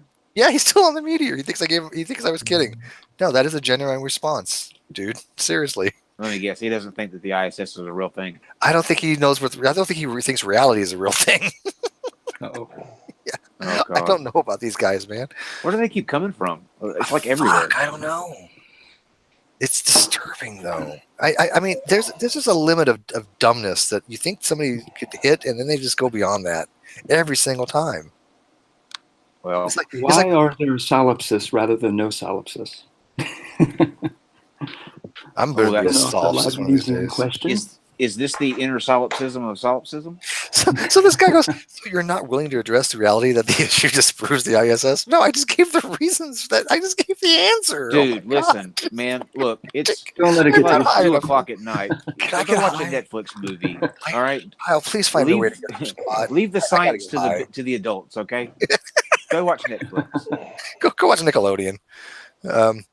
So it's like when I love when people go, well, the thermosphere has temperatures raising of 2,000 degrees Celsius. I'm like, but how many particles are there? What's the particle density? It's a fucking vacuum, you idiot. It doesn't matter. It's like the moment I knew I was done with the internet was when I forget who it was on our show, but somebody described gravity as it's not gravity, it's the theory of down. Things are attracted down to the earth. It's so brilliant, though. It's the theory of down. Yes, but they say it with such. Oh, I know. This trumps all of the years of mathematical equations that fit perfectly into our universe. No, it's just that things go down. Planes fly upside down, man. Oh God! I hope Jesus is coming soon. I really do. He's too pissed, man. He's gonna go somewhere else. I'm telling you right now. He's just gonna bypass this planet altogether. You know. Planes fly because of the theory of fly. Yeah, exactly. Yeah. So, is there? Oh God! Now you want me to go? I really want to go look at this video now, dude. The one we just had. The one we just had. The one before Skylar's video. Oh, just go read the comments. Yeah. Do you want me? Should I read them out loud? I'll save them for another time. No, you can read them out loud. That'd be funny. All right. Let me see if I can find something. Let's see what we got here. Whatever they say in terms of, there's a lot of, I mean, they're mostly good, but even the bad ones, no one can call me any worse than the one comment that I've already been called. Like the first week we started doing YouTube, when I get called a discounted garden gnome, no one will ever top that. So do your worst, people. Bring it on, baby. So let's see, Jaron, you triggered them all. You're a one-man wrecking crew. Yeah, I don't think the word "triggered" means what they think it means. Do they not remember this guy going? Understand the word? I'm going to go have a debate where I'm going to present a working model of the flat Earth. Person arrives at debate. I don't have a working model for a flat Earth. And Reds, your model is actually bigger. They're saying that that's the guy that's a one-man wrecking crew? Please. So they say, so you changed your mind again about going to the moon. Yeah, you're just all over the place on that one, aren't you? Yes. Bitches. You come off as one of those kids in school who is desperate to fit in and belong, that will say anything, and that are too much of a coward to stand up and tell everybody what you really believe. Yeah, that's a problem we all have. Clearly, we are so scared of telling people what we actually believe that we do this all the time, daily, like on every show, tell people what we think. Listen, dear person who thinks that I'm struggling to fit in. I am the motherfucker who says that the Sphinx is thousands of years older than the mainstream science tells us, that thinks that there was an advanced civilization before mainstream archaeologists tell us there is. I have caught shit for that ever since the first episode I announced that. I am not worried about what people think, or I would have kept that shut. Yeah, it's just hilarious. Steve McCreep is a liar. He looks ill as well, which is ironic because he'll probably tell you he feels fine. These are so lovable. I do feel fine. Steve McCreep. Since I quit smoking, I feel better than I have in years. Oh, please teach me. What did you do to quit? Can you give me some ideas? Yeah, I ran out of money. No, I ran out of Oh, money. goodness. Dang it. I literally ran out of money. The gum works. No, seriously, even though that money is a big deal for me because I obviously, but whatever. No, the reason I quit smoking was this. It was on December 5th of 2016, and I remember the day, and I didn't feel like going out to get smokes. I was just like one of those, I just was, you know what, I'll get some tomorrow, right? And then next day I was like, something happened. I was doing something, got involved, and I just never could get any. And after a while, I was, hey, I've already got like 24 hours out of smoke. Might as well go more. So I just said, fuck it. I'm going to try to quit. That was it. Cold turkey. Hadn't had a puff. Hadn't had smoke since. How long did you smoke for? 25 years. Oh, goodness. And, So I'm coming up on 10. And I got to tell you, though, 3 days after I quit smoking, I had what was called smoker's flu. And it's a real thing. Go look it up. I was sicker than shit. Like I've never been sick for 3 days. It was miserable. It's like the flu, literally like the flu, but it wasn't just like the flu. It was really an odd version of the flu. But you just, you ever quit? Did you quit, Kyle? I tried. Okay, whatever. I tried last week. I made I made it 8 hours. Okay, well, so you didn't go 3 to 4 days. I have made it a couple weeks before, and nothing happened. I think that I would be fine if I didn't do YouTube, because as soon as I get off of a stream, most days, my nerves are usually so wrecked that it's just the first thing that I run to. I get you. Did you start in the military, Steve? Why did I start smoking? I started the military. Yeah, I started in the military. I remember I had a couple puffs of like a cherry flavored or a cigarro, but it wasn't until I was at a party and some chick pissed me off, and then my best friend smoked, and I went back to the car. I was like, give me a cigarette. He's like, you don't smoke. And I was like, I do now. I swear to God, that's exactly what happened. And yeah, whatever.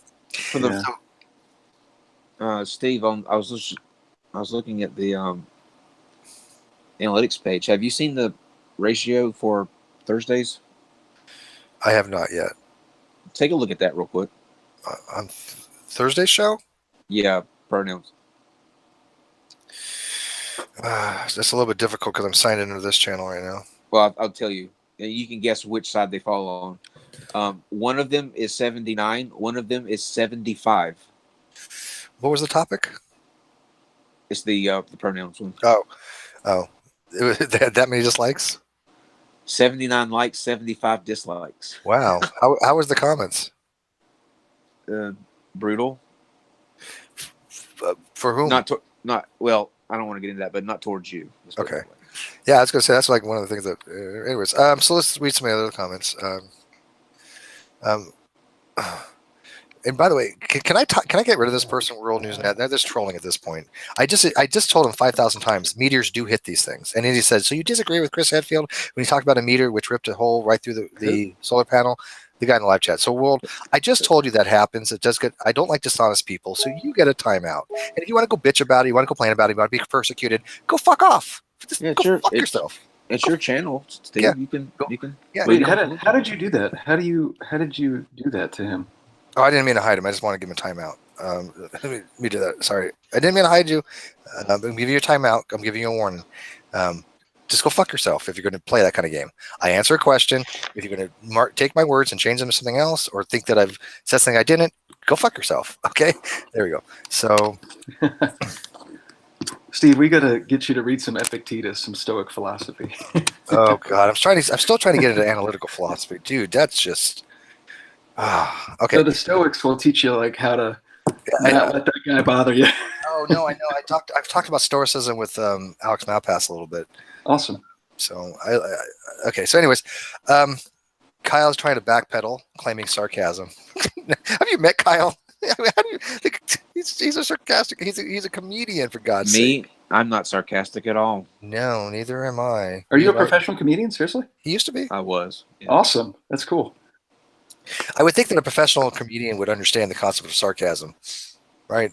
Yeah. Well, it seems like nobody else does. So again, I take this in stride because of the base of group of people who are accusing me of something.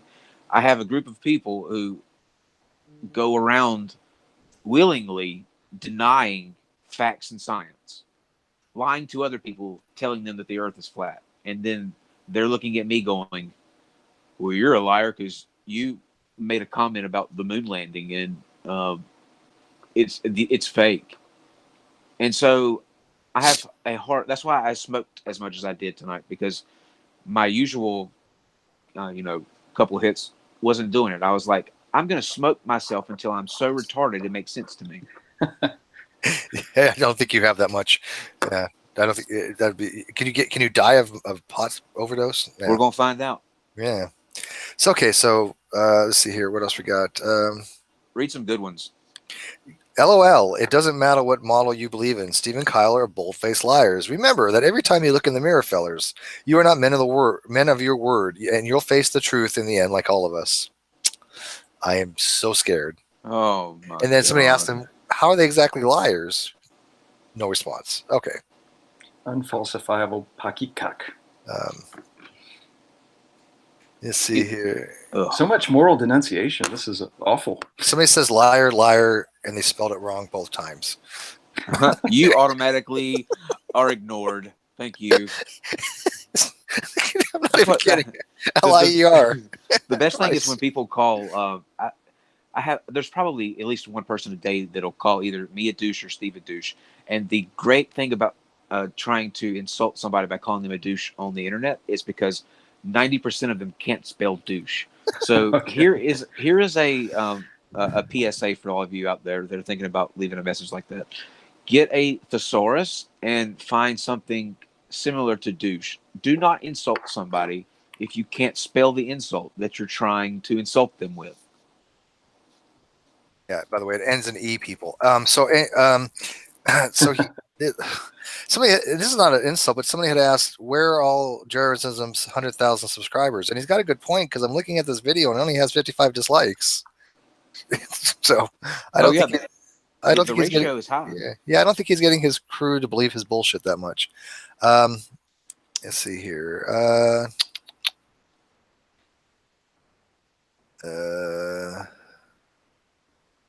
Yeah, that's about it. Oh, here I saw this one now. Yeah, Steve McCreep is a liar. He looks ill as well, which is ironic because he'll probably tell you he feels fine. That's funny. That's good. I like that one. That's choice. I don't feel as special because you have Steve McCreep. I don't have a cool cut down nickname. Did you ever talk? I don't think you ever did, but did you ever know of Lord Stephen Christ? Lord Stephen Christ. Yeah. No, but what is that about? Okay, well, Lord Stephen Christ was an old-timer flat earther. Actually, he moved into what's called cellular theory. It's bullshit, right? Obviously. But he proclaims he's the living incarnation of Jesus. Oh, I fucking hate people. I'm done. It gets worse. It gets worse. So please have more pot, because your head's going to explode. He made a video about me one time saying that if he was in charge of the world, he would put me in FEMA camp. Okay. Nice. And wait, well, hold on. There's so much to unpack here. It gets worse. FEMA camp. Yeah. Does he? Federal Emergency Management. Right, but is that supposed to be a bad place? He thinks that the FEMA camps are places where they're rounding up people to go execute them. Or indoctrinate them into the third world order. Oh, it gets worse. I haven't got to the worst stuff yet. This is okay. He once threatened to kill the president, Obama, and they investigated him. Didn't find anything. So what does this motherfucker do? He makes a video threatening Trump. He's now in jail. Oh, really? Wow. Oh, yes. He's now in federal prison. And they are investigating him obviously for treason and some other stuff. He is now sending messages from prison to two of his psychotic people that follow him, telling them to go on a killing spree. Jeez, it's awful. Okay, he needs to be taped to a wheelchair and rolled out into traffic. I completely agree. He is a nutter. This is why way back then people said, "Hey, Steve, why don't you have a debate with Lord Stephen Christ?" And I'm like, because he's fucking insane. I don't want to have anything to do with the guy. He's fucking insane. Oh, you're just scared, Steve. No, he's fucking insane. Okay. Although that might be this for the Christians listening, this right here is undeniable proof that Darwin was right about natural selection. Because if you keep threatening presidents until you find one that's going to hem you up, that's weeding yourself out of the population. Yep. Thank heavens. All right, I have found the perfect comment. Do you want? I was going to close with it though. Go for it. All right, so we're done, guys.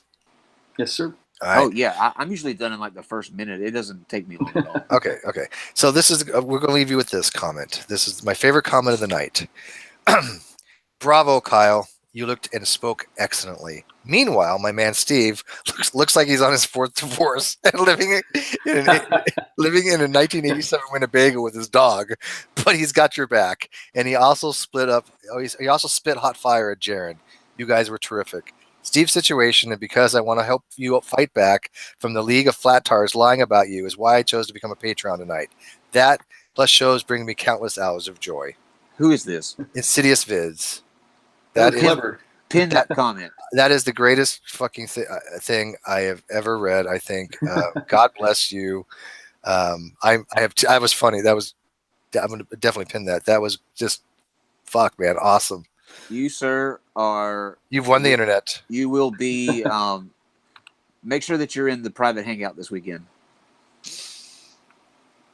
I think it's the very last comment on the thread here. Yeah, if you're listening, I'm going make to sure that you're screenshot in it for you guys in a second. In the hangout this weekend. So, awesome. Let me pin this, and then I'm going to show you guys pin. And 1 second,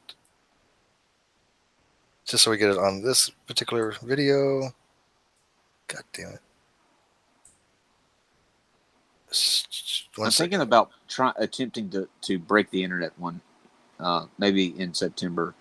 I want to get Aaron Ra, King Crocoduck, and let's go with Godless Engineer, okay, versus Kent Hovind, Jaronism, Mr. Intelligent Design, Nephilim 3, True Empiricism, and G-Man.